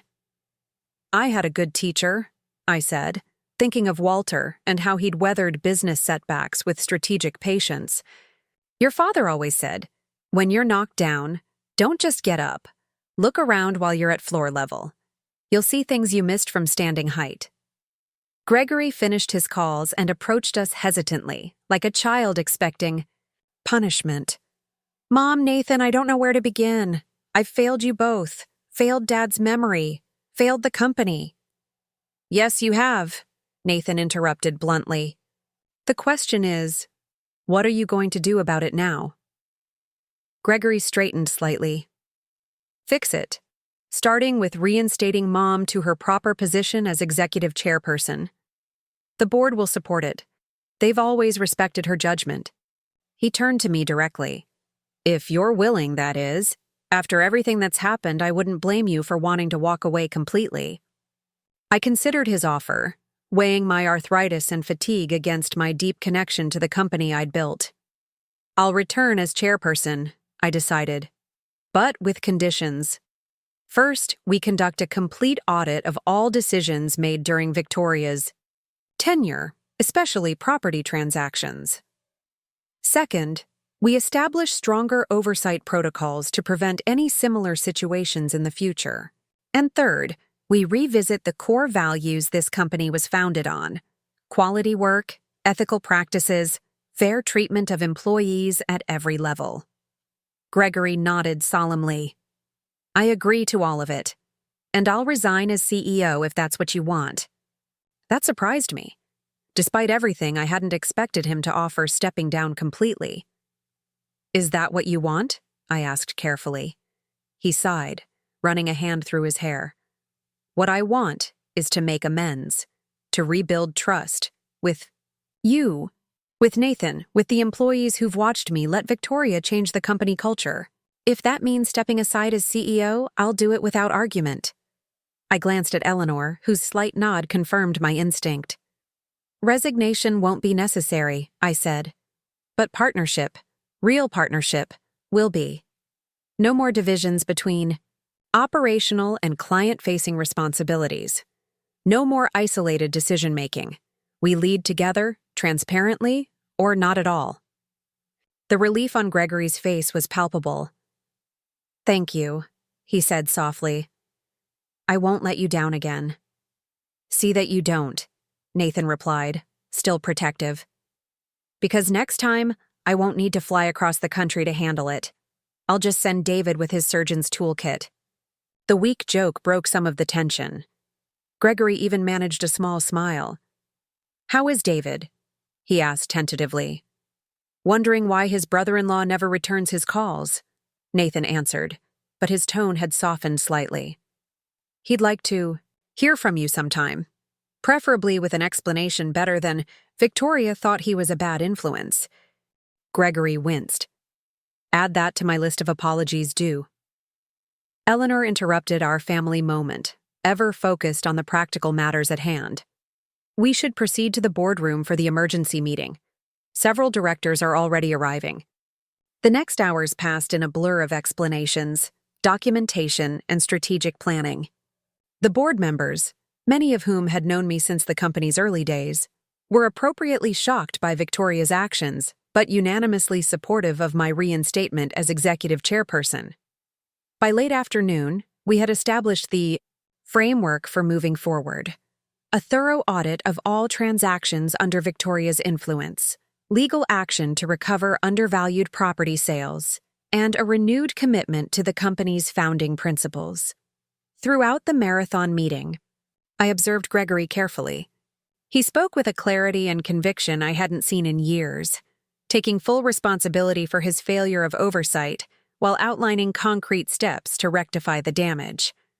Whether this newfound strength would persist after the immediate crisis remained to be seen, but it gave me cautious hope. As the meeting concluded and board members filed out with handshakes and murmured encouragements, I found myself suddenly, overwhelmingly exhausted. The adrenaline that had carried me through confrontation with Victoria, reconciliation with Gregory, and hours of strategic planning finally ebbed, leaving me lightheaded and unsteady. Nathan noticed immediately, taking my elbow. Mom needs rest, he announced, brooking no argument. The remaining details can wait until tomorrow. Eleanor agreed, gathering her documents. We've accomplished the essential tasks today.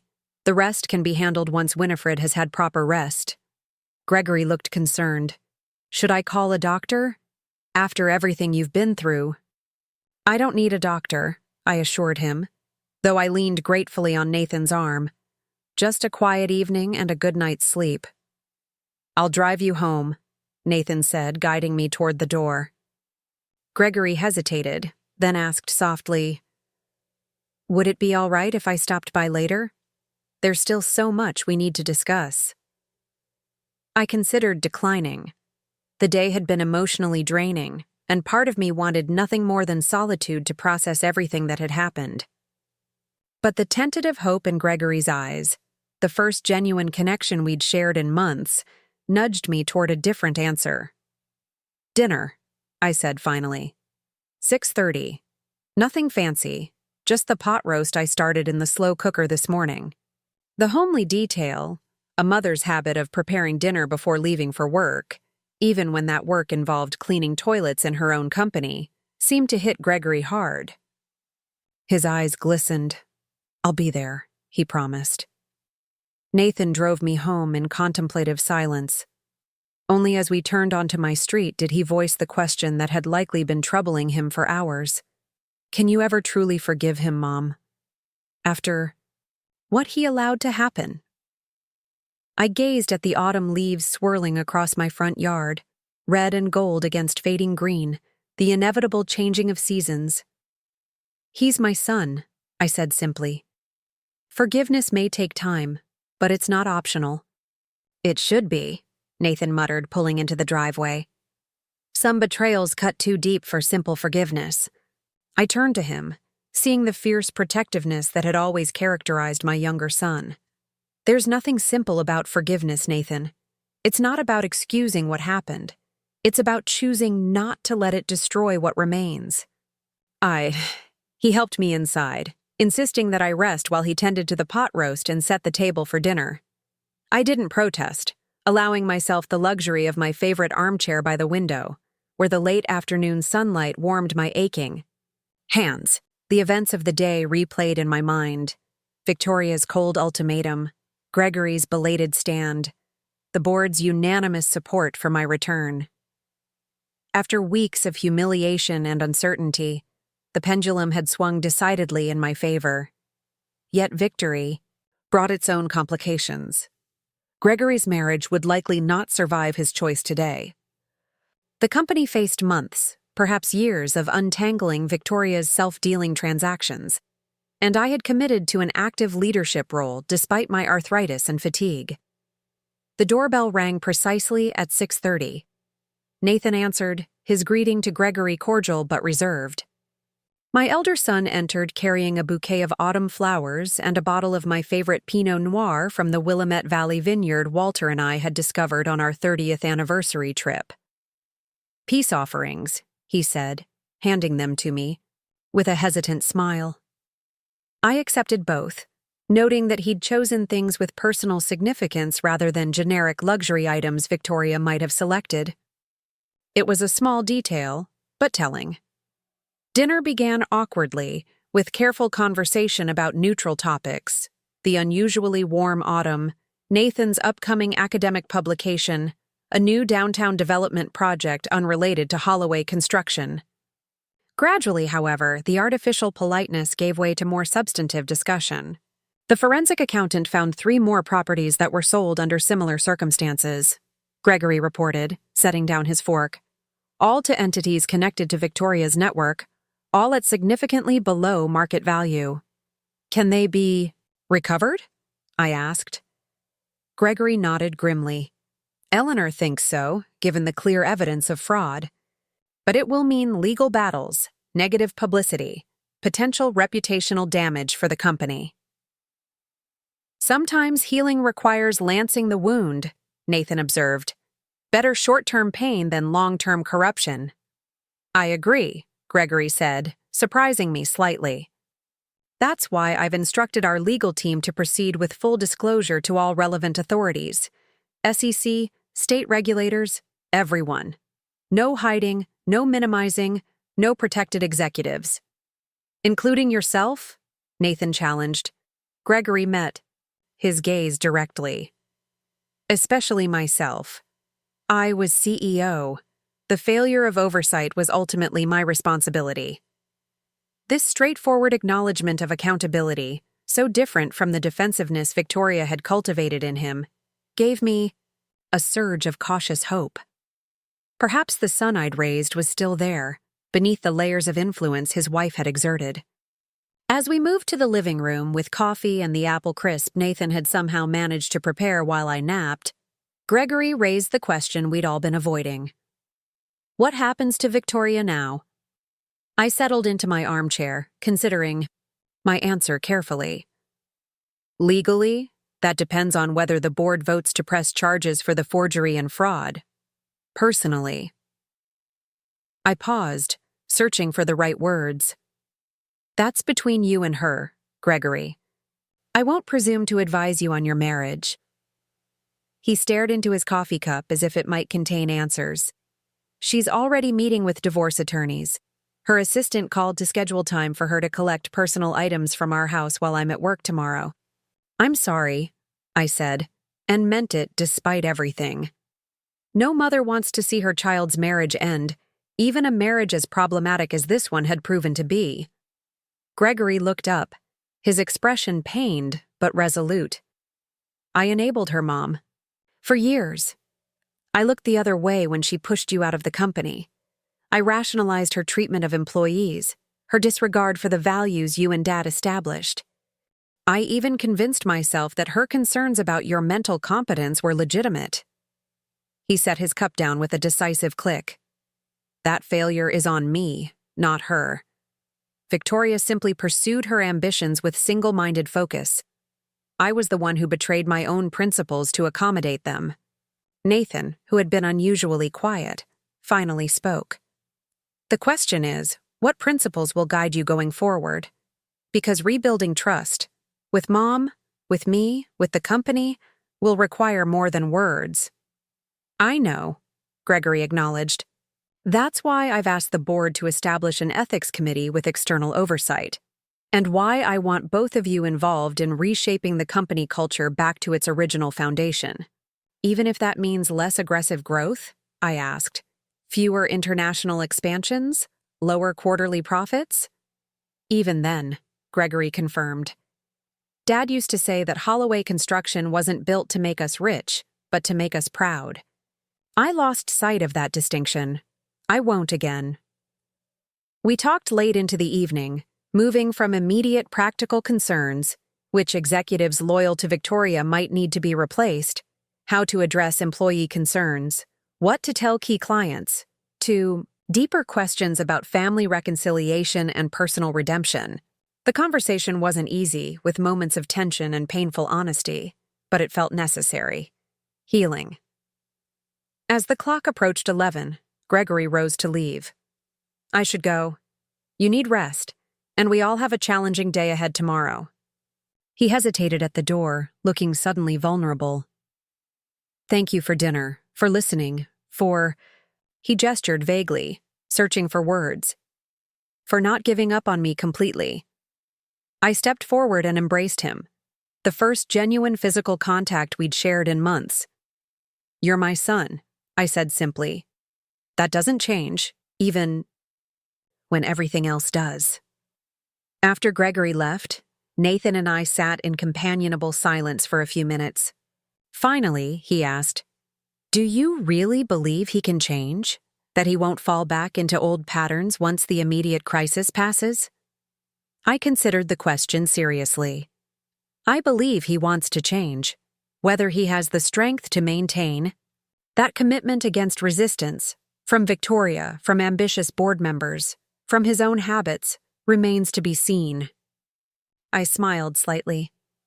That's why I'm not retiring quite yet. Nathan chuckled. Keeping an eye on him from the executive chairperson's office? Guiding him, I corrected gently. There's a difference. The next morning, I woke early, my body still programmed for the janitorial shift that was no longer my responsibility. For a disorienting moment, I reached for the worn jeans and Holloway Construction sweatshirt I'd been wearing for weeks. Then reality settled in, and I selected instead a tailored pantsuit from the back of my closet, slightly outdated by current fashion standards, but well-made and dignified. Nathan was already in the kitchen, preparing breakfast and scanning news headlines on his tablet. "Nothing about Victoria or Holloway Construction yet," he reported, "though that will likely change once the legal filings become public." I nodded, accepting the cup of coffee he offered. "Eleanor will manage the public relations aspect. She has experience with corporate disclosure and fraud cases." We arrived at the Holloway Construction headquarters at 8:30, a civilized hour, so different from my pre-dawn arrivals as a janitor. The security guard who had barely noticed me for weeks now jumped to attention, holding the door with a respectful, "Good morning, Mrs. Holloway."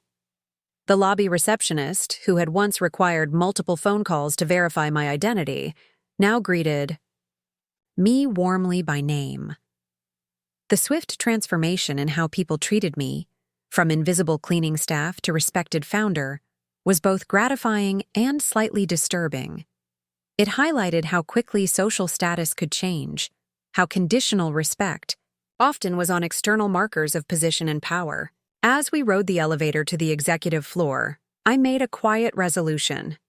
When this crisis was resolved, Holloway Construction would institute new policies ensuring that every employee, regardless of role, was treated with basic dignity and respect.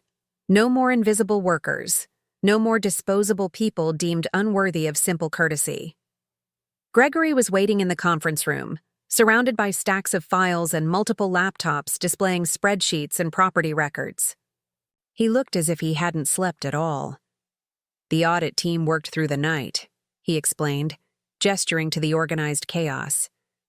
"We've identified at least 7 additional transactions that raise serious concerns, all processed with minimal documentation during periods when you were traveling or otherwise unavailable for consultation."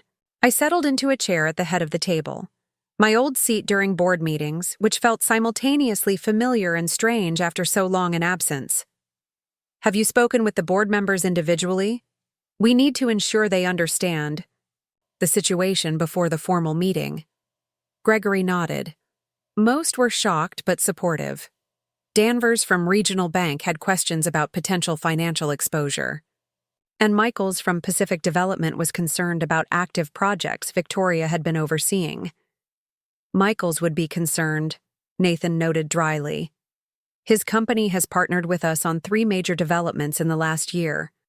All legitimate partnerships," Gregory assured us. "We've prioritized reviewing those transactions, given the potential impact on ongoing projects. So far, the documentation appears proper, with fair market valuations and standard terms." I relaxed slightly. James Michaels had been a friend and business associate for decades. The thought that Victoria might have corrupted that relationship too had been troubling me. Eleanor arrived with her team shortly thereafter, bringing additional documentation and a structured agenda for the day's meetings. "The criminal complaint regarding the forgeries has been filed," she informed us. "The district attorney is reviewing the evidence, but given Victoria's admission yesterday, an indictment seems likely." "And the property transactions?" I asked. Eleanor's expression turned grimly satisfied.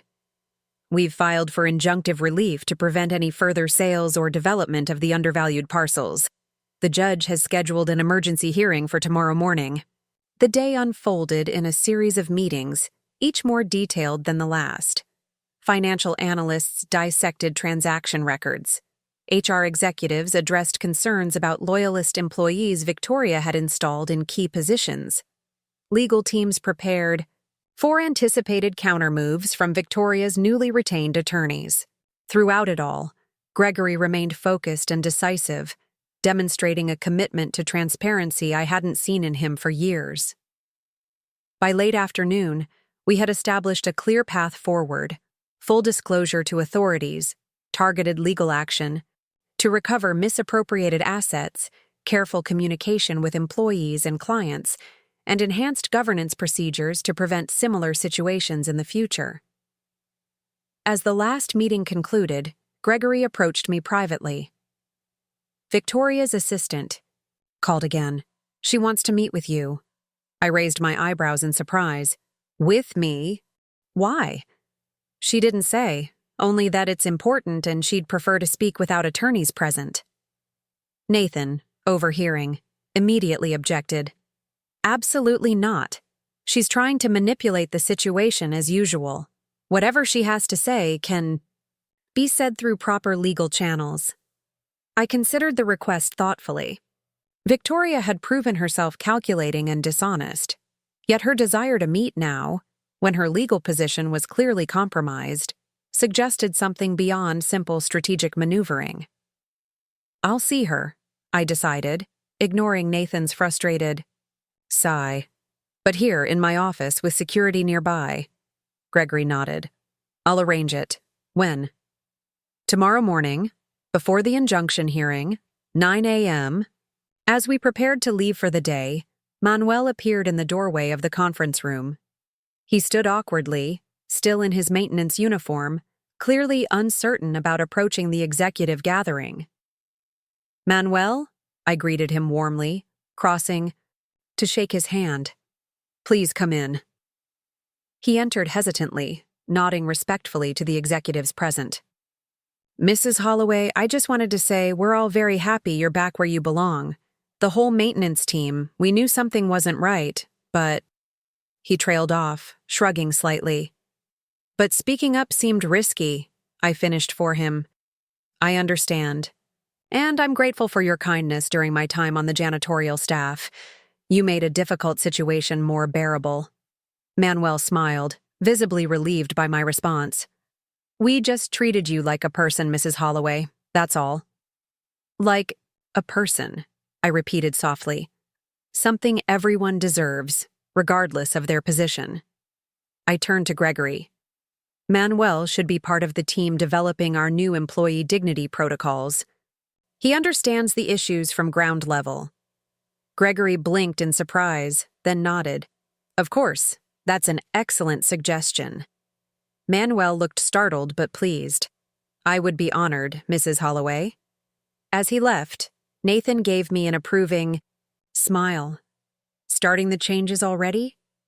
"No time like the present," I replied, "especially when you've seen both the penthouse and the basement views of a company's culture."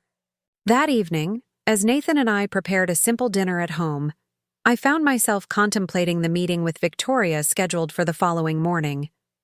What could she possibly want from me now? Leniency regarding the criminal charges?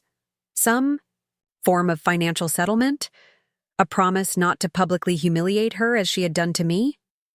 "You're thinking about Victoria," Nathan observed, noting my distraction as I absently stirred the soup we were preparing. I nodded, trying to anticipate her angle. "Her angle is always self-interest," he said dismissively. "Whatever she wants. Tomorrow will benefit Victoria first and foremost." "Undoubtedly," I agreed. "But understanding her specific objective might help us prepare." Nathan set down the bread knife he'd been using and faced me directly. "Mom, please be careful. Victoria has proven herself manipulative and unethical. Even cornered, she's dangerous." I patted his hand reassuringly. "I've seen her worst, Nathan. I've emptied her trash bins and scrubbed her toilet. Whatever power she once held over me through intimidation or social position is gone." He nodded reluctantly. "Just promise you won't meet with her alone." "I promise," I assured him. "Security will be nearby and I'll have my phone ready to record if necessary." We ate dinner discussing lighter topics, Nathan's students back in Boston, David's upcoming medical conference, the community garden project I hoped to resume now that my unexpected janitorial career had ended. It felt good to contemplate a future beyond crisis management, to remember that life would eventually return to some version of normalcy. As I prepared for bed that night, I found myself drawn to the family photographs on my bedroom dresser. Walter in his favorite fishing hat, laughing beside our first major construction site. Gregory and Nathan as teenagers, arm wrestling at a company picnic. Victoria and Gregory on their wedding day, her smile brilliant but, with hindsight, noticeably focused on the camera rather than her new husband. Had there been warning signs from the beginning? Red flags I'd chosen to ignore out of desire? For my son's happiness? Perhaps. But dwelling on past misjudgments served little purpose now. Tomorrow would bring its own challenges, starting with whatever Victoria had planned for our morning meeting. I placed the wedding photo face down in the drawer. Some chapters needed to close before new ones could begin. The following morning dawned clear and crisp, Portland's autumn chill settling into my bones as I dressed for my meeting with Victoria. I chose my outfit carefully, a charcoal gray suit I'd worn to countless negotiations over the years, paired with the pearls Walter had given me on our 40th anniversary. Armor of a sort, reminding me of my own strength and history. Nathan hovered as I prepared breakfast, his concern evident in every glance. "I still think this is a mistake," he said, pouring coffee neither of us needed given our nervous energy. "Victoria doesn't deserve a private audience with you." "This isn't about what she deserves," I replied, spreading jam on toast I had no appetite for. "It's about closing this chapter properly, on my terms, rather than hers." We arrived at Holloway Construction 30 minutes before the scheduled meeting. The building felt different now, no longer the site of my humiliation, but slowly returning to the place of pride it had been for decades. Employees nodded respectfully as we passed through the lobby, a few even stopping to welcome me back officially. Gregory was waiting in my restored office, Walter's old space, which Victoria had transformed into a minimalist showcase during my absence. Already, small touches of its former character had returned. The vintage blueprint of our first major project framed on the wall, the weathered leather visitor chairs that prioritized comfort over aesthetics, the family photos restored to their place of honor on the credenza. "She's downstairs in the lobby," Gregory reported, his expression tense. "Security will escort her up at 9 exactly." I nodded, settling behind the desk that had once been Walter's, then mine, then Gregory's, and now mine again. The oak surface bore the marks of decades, small scratches and water rings that told the story of Holloway Construction's evolution from struggling startup to regional powerhouse. "I'd like to speak with her alone initially," I said, "but with you and Nathan nearby, perhaps in the conference room next door with the connecting door ajar." Gregory agreed, though Nathan looked displeased with the arrangement. "I still think Eleanor should be present for this," my younger son insisted. "Eleanor will join us for the legal meeting afterward," I reminded him. "This conversation needs to happen personally first." At precisely 9 o'clock, my assistant, rehired from the retirement she'd taken when Victoria pushed her out, announced Victoria's arrival. Gregory and Nathan retreated to the adjacent conference room as agreed, leaving the connecting door slightly open. Victoria entered with her customary poise, designer heels silent on the carpet, cream-colored suit impeccably tailored. Only the tightness around her mouth and the shadows beneath her expertly concealed eyes betrayed any distress over her dramatically altered circumstances. "Winifred," she greeted me, her tone carefully neutral. "Thank you for agreeing to meet." I gestured to one of the leather chairs. "Please sit." She did so, crossing her legs and placing her handbag precisely beside her, small movements that spoke of controlled tension. For a moment, neither of us spoke, the silence stretching between us like a fragile glass thread, ready to shatter at the slightest pressure. "Congratulations on your reinstatement," Victoria said finally, her voice holding just a hint of its usual sharpness. "The board's unanimous support must be gratifying, especially after your time in maintenance." I studied her, noting the calculation even in this opening gambit. Victoria never spoke without purpose, never engaged without an agenda. "What?" Do you want from this meeting? I asked directly. Your message suggested something important that couldn't be addressed through legal channels. A flicker of approval crossed her features. Respect, perhaps, for my refusal to engage in verbal sparring. Direct as always, Winifred. Very well. She leaned forward slightly.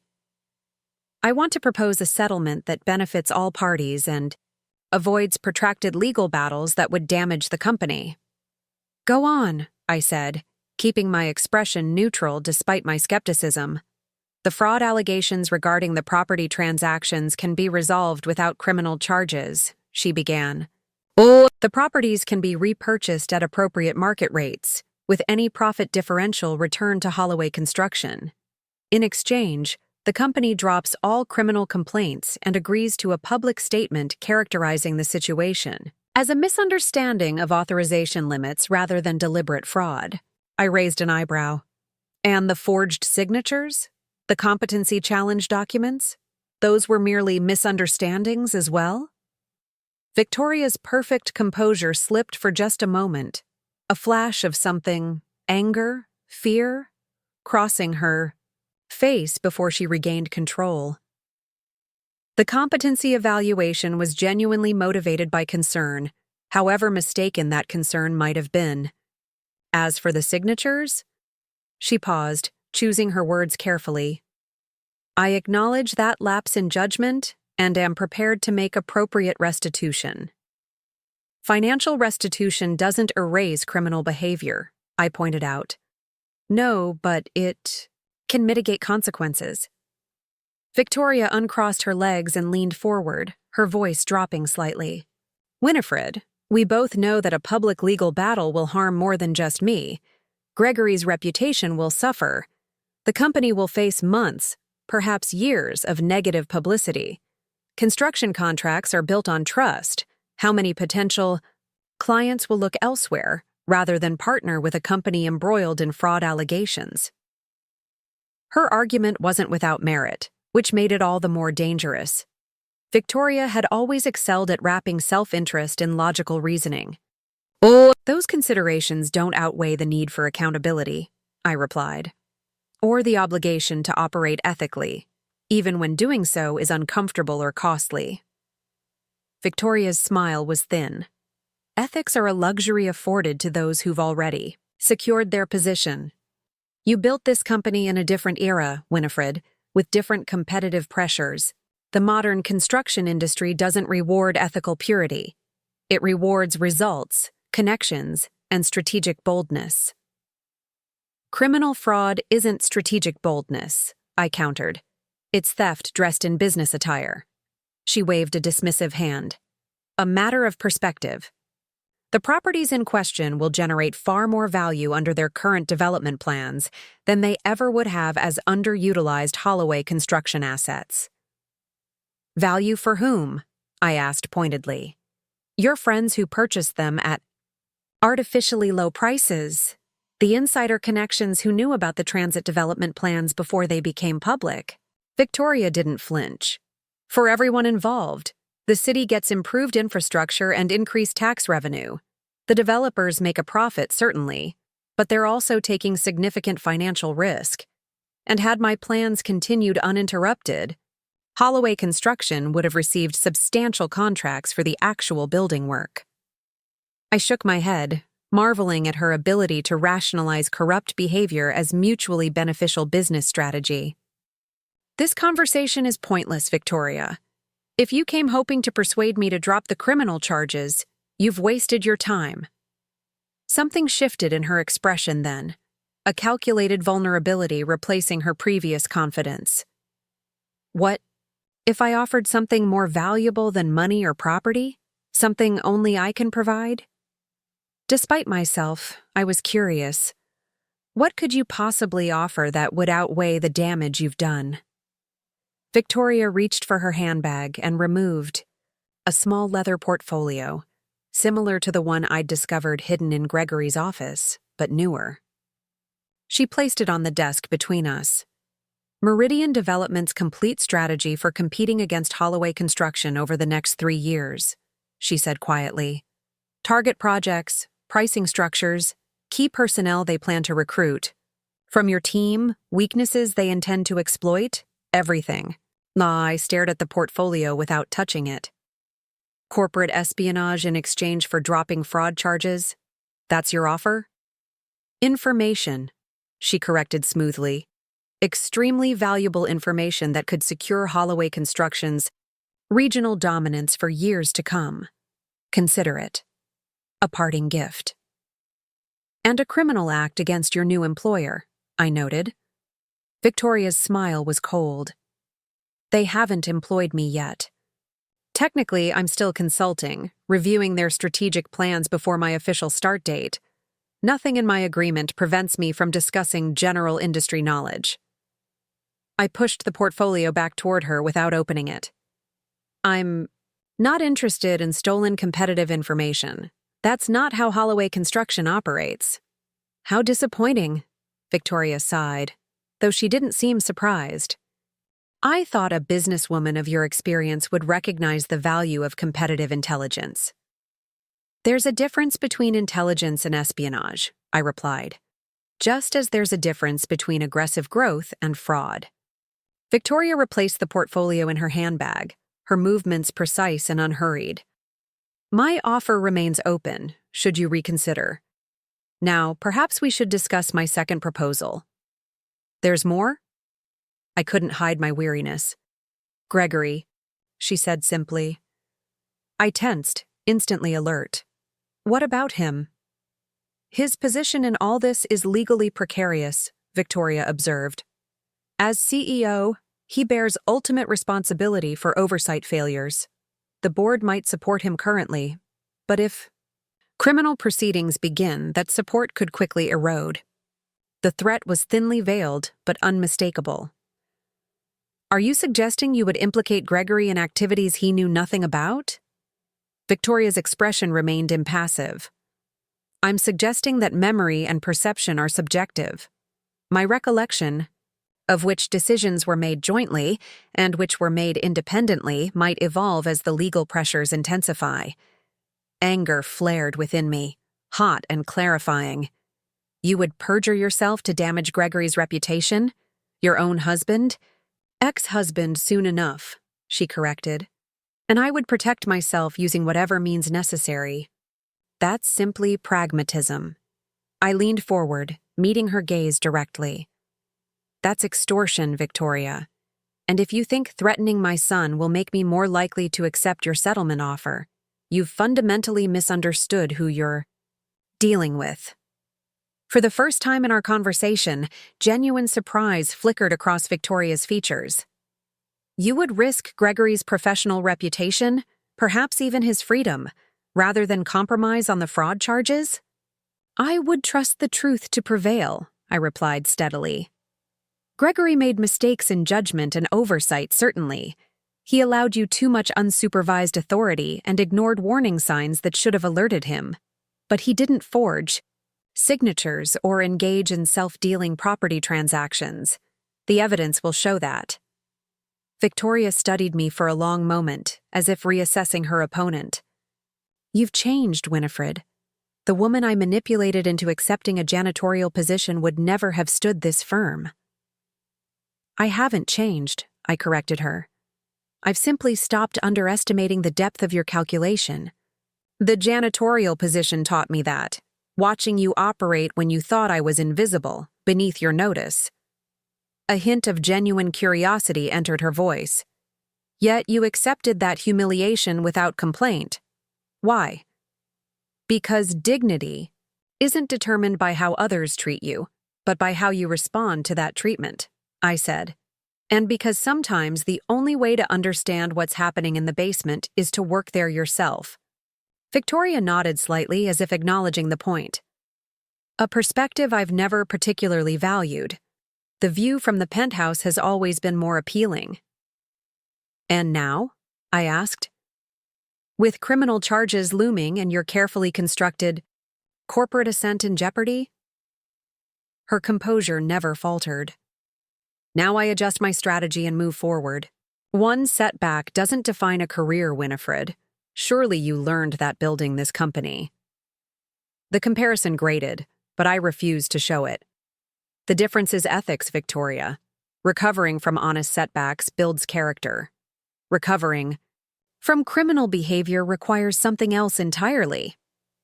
She glanced at her watch, a diamond-studded timepiece that probably cost more than most Holloway employees earned in a month. I can see we're unlikely to reach an understanding today. My attorneys will contact Eleanor regarding formal settlement discussions. She rose gracefully, smoothing her immaculate suit. A final thought for your consideration. Justice and vengeance often masquerade as each other. Be certain you know which one is motivating your decisions. With that parting philosophical jab, she turned to leave. At the door, she paused, looking back over her shoulder. Gregory was happier before you returned, you know. Less conflicted, more confident in his vision for the company. Your influence has always made him second-guess himself. The barb was calculated to wound, to provoke an emotional response that might undermine my composed rejection of her offers. I refused to give her that satisfaction. Goodbye, Victoria, I said simply. Security will escort you out. After she left, Gregory and Nathan emerged from the conference room, their expressions a mixture of anger and disbelief. She actually tried to blackmail you, Nathan said, his voice tight with outrage. Using Gregory as leverage. That's a new criminal charge right there. Gregory looked shaken. She implied she would falsely implicate me in the fraud if you didn't drop the charges. He struggled for words. That's beyond calculation. That's malice. That's Victoria, I said quietly. She'll use whatever leverage she believes might work, without moral constraint. I turned to my sons, sensing this moment required clarity and direction. We're going to proceed exactly as planned.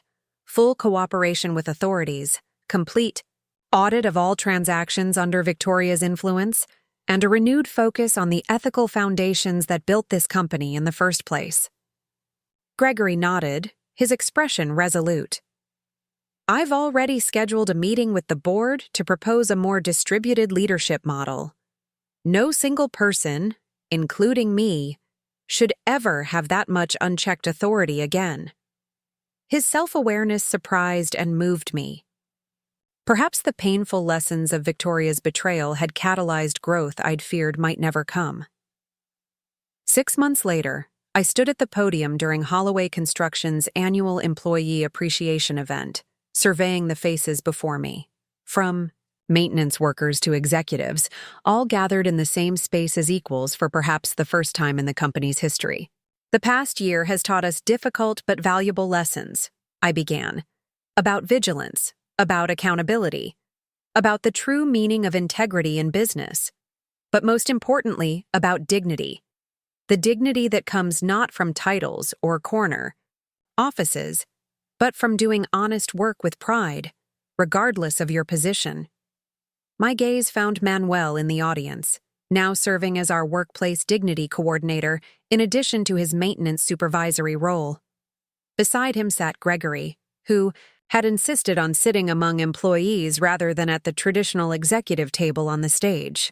Holloway Construction was built on the belief that how we achieve success matters as much as the success itself, I continued. For a time, we lost sight of that principle. But through the efforts of everyone in this room, we've found our way back to it. The settlement with Victoria had been finalized 3 months earlier.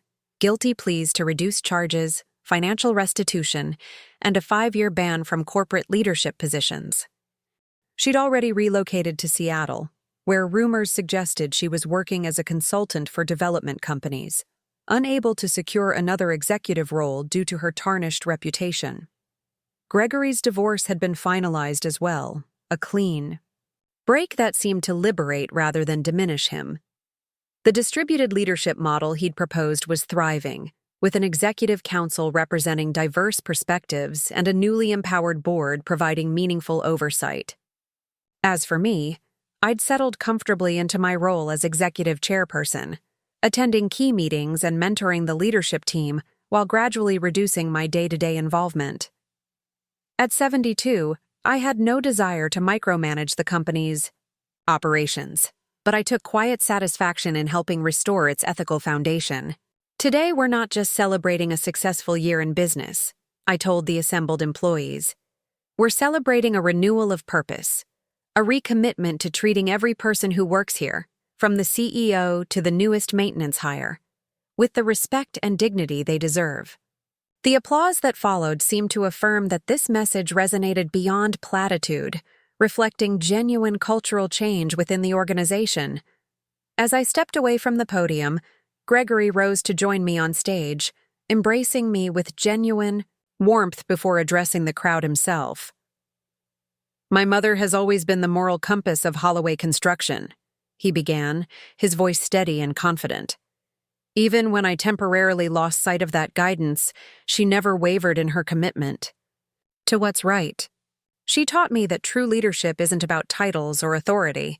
It's about having the courage to stand firm when it would be easier to compromise. He turned to me, speaking now as a son rather than a CEO. Mom, when you accepted that janitorial position instead of walking away, you showed all of us what dignity really looks like. Not as an abstract concept, but as a daily choice to maintain your values regardless of circumstances. The emotion in his voice brought unexpected tears to my eyes. This was the son I'd raised, thoughtful, principled, capable of growth even through painful lessons. The ancient Japanese art of kintsugi repairs broken pottery with gold, creating something more beautiful and valuable than the original. Gregory continued, addressing the audience again. That's what we've done at Holloway Construction this year. We've repaired our cracks with the gold of hard-earned wisdom, emerging stronger and more authentic than before.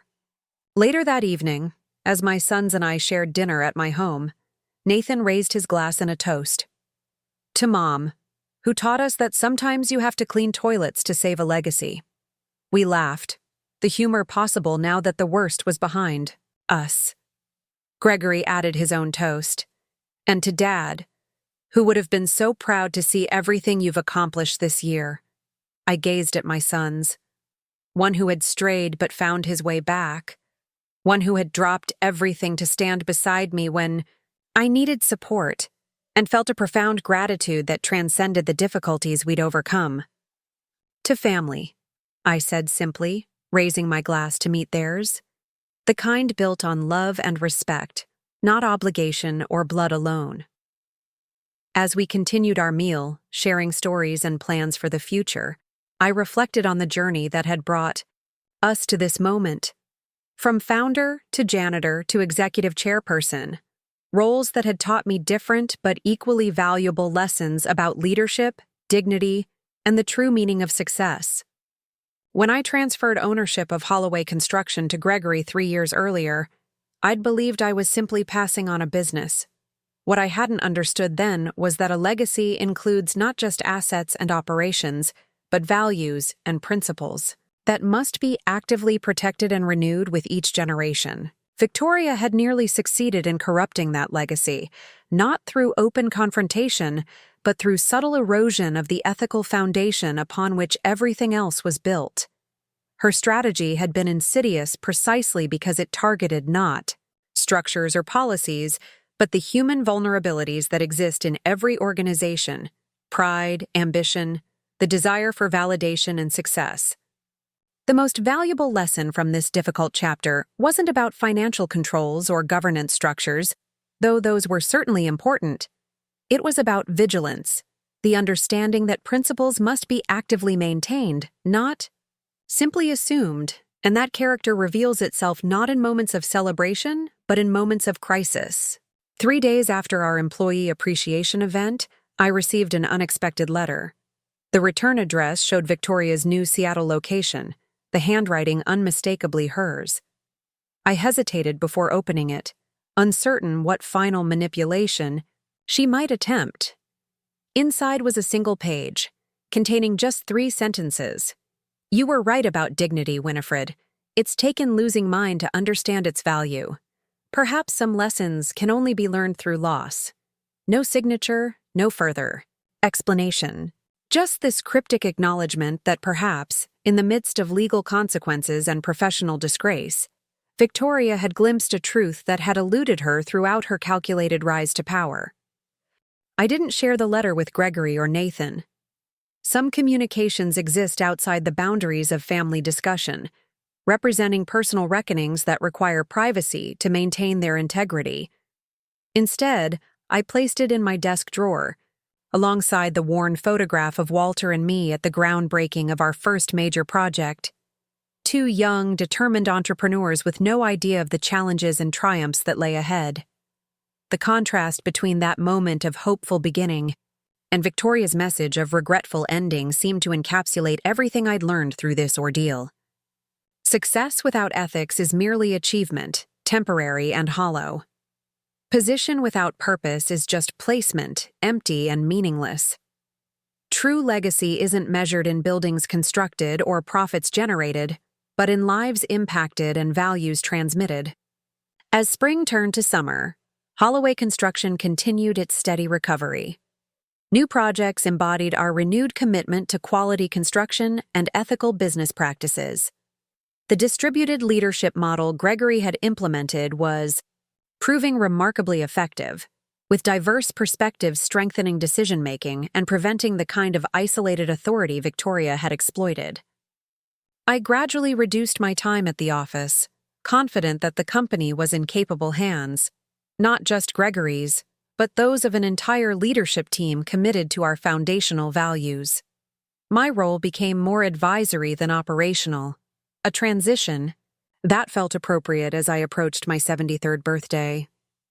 On a warm July afternoon, Manuel invited me to tour the company's maintenance facilities, areas I'd become intimately familiar with during my janitorial days, now transformed through the workplace dignity initiatives he championed.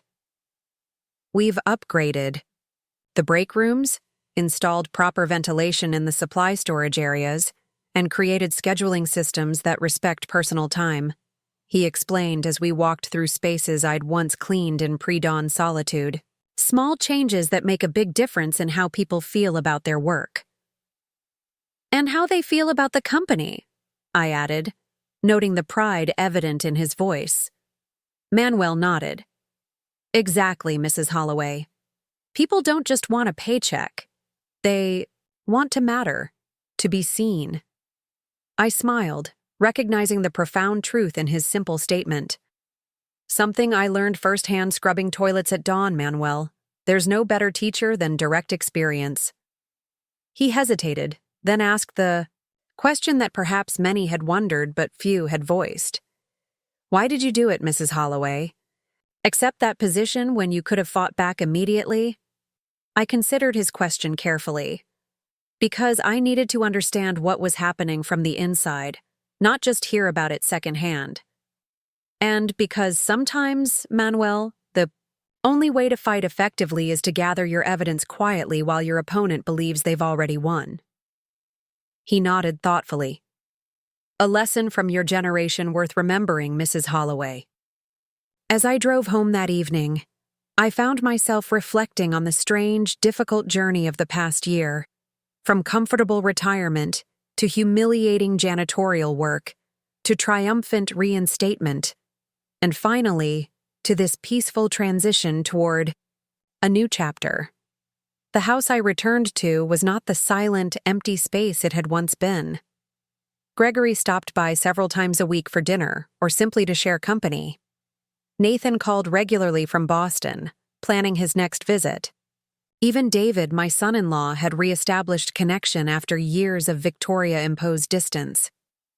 I settled onto my back porch with a glass of iced tea, watching the golden summer evening light play across the garden Walter and I had planted, decades earlier. The rose bushes needed pruning, the vegetable beds required weeding, but the bones of the space remained strong and vital, much like the company we'd built together. My phone chimed with a message from Gregory. Board unanimously. Approved the employee ownership plan today. Implementation begins next quarter. None of this would have happened without you, Mom. I smiled, typing back.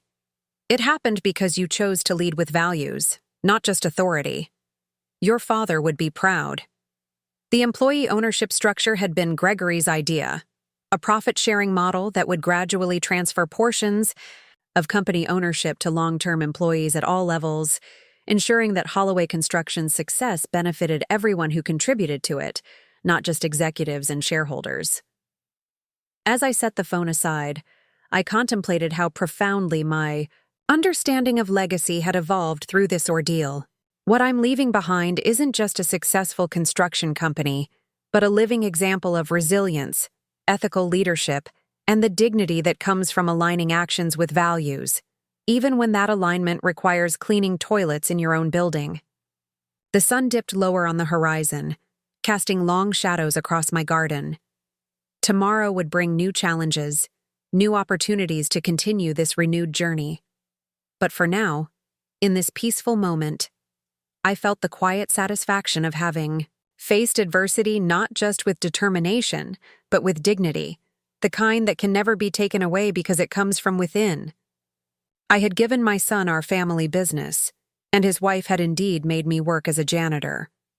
But when I called my attorney, I reclaimed not just my company, but something far more valuable: the integrity at the heart of everything we'd built. Up next, you've got 2 more standout stories right on your screen. If this one hit the mark, you won't want to pass these up. Just click and check them out.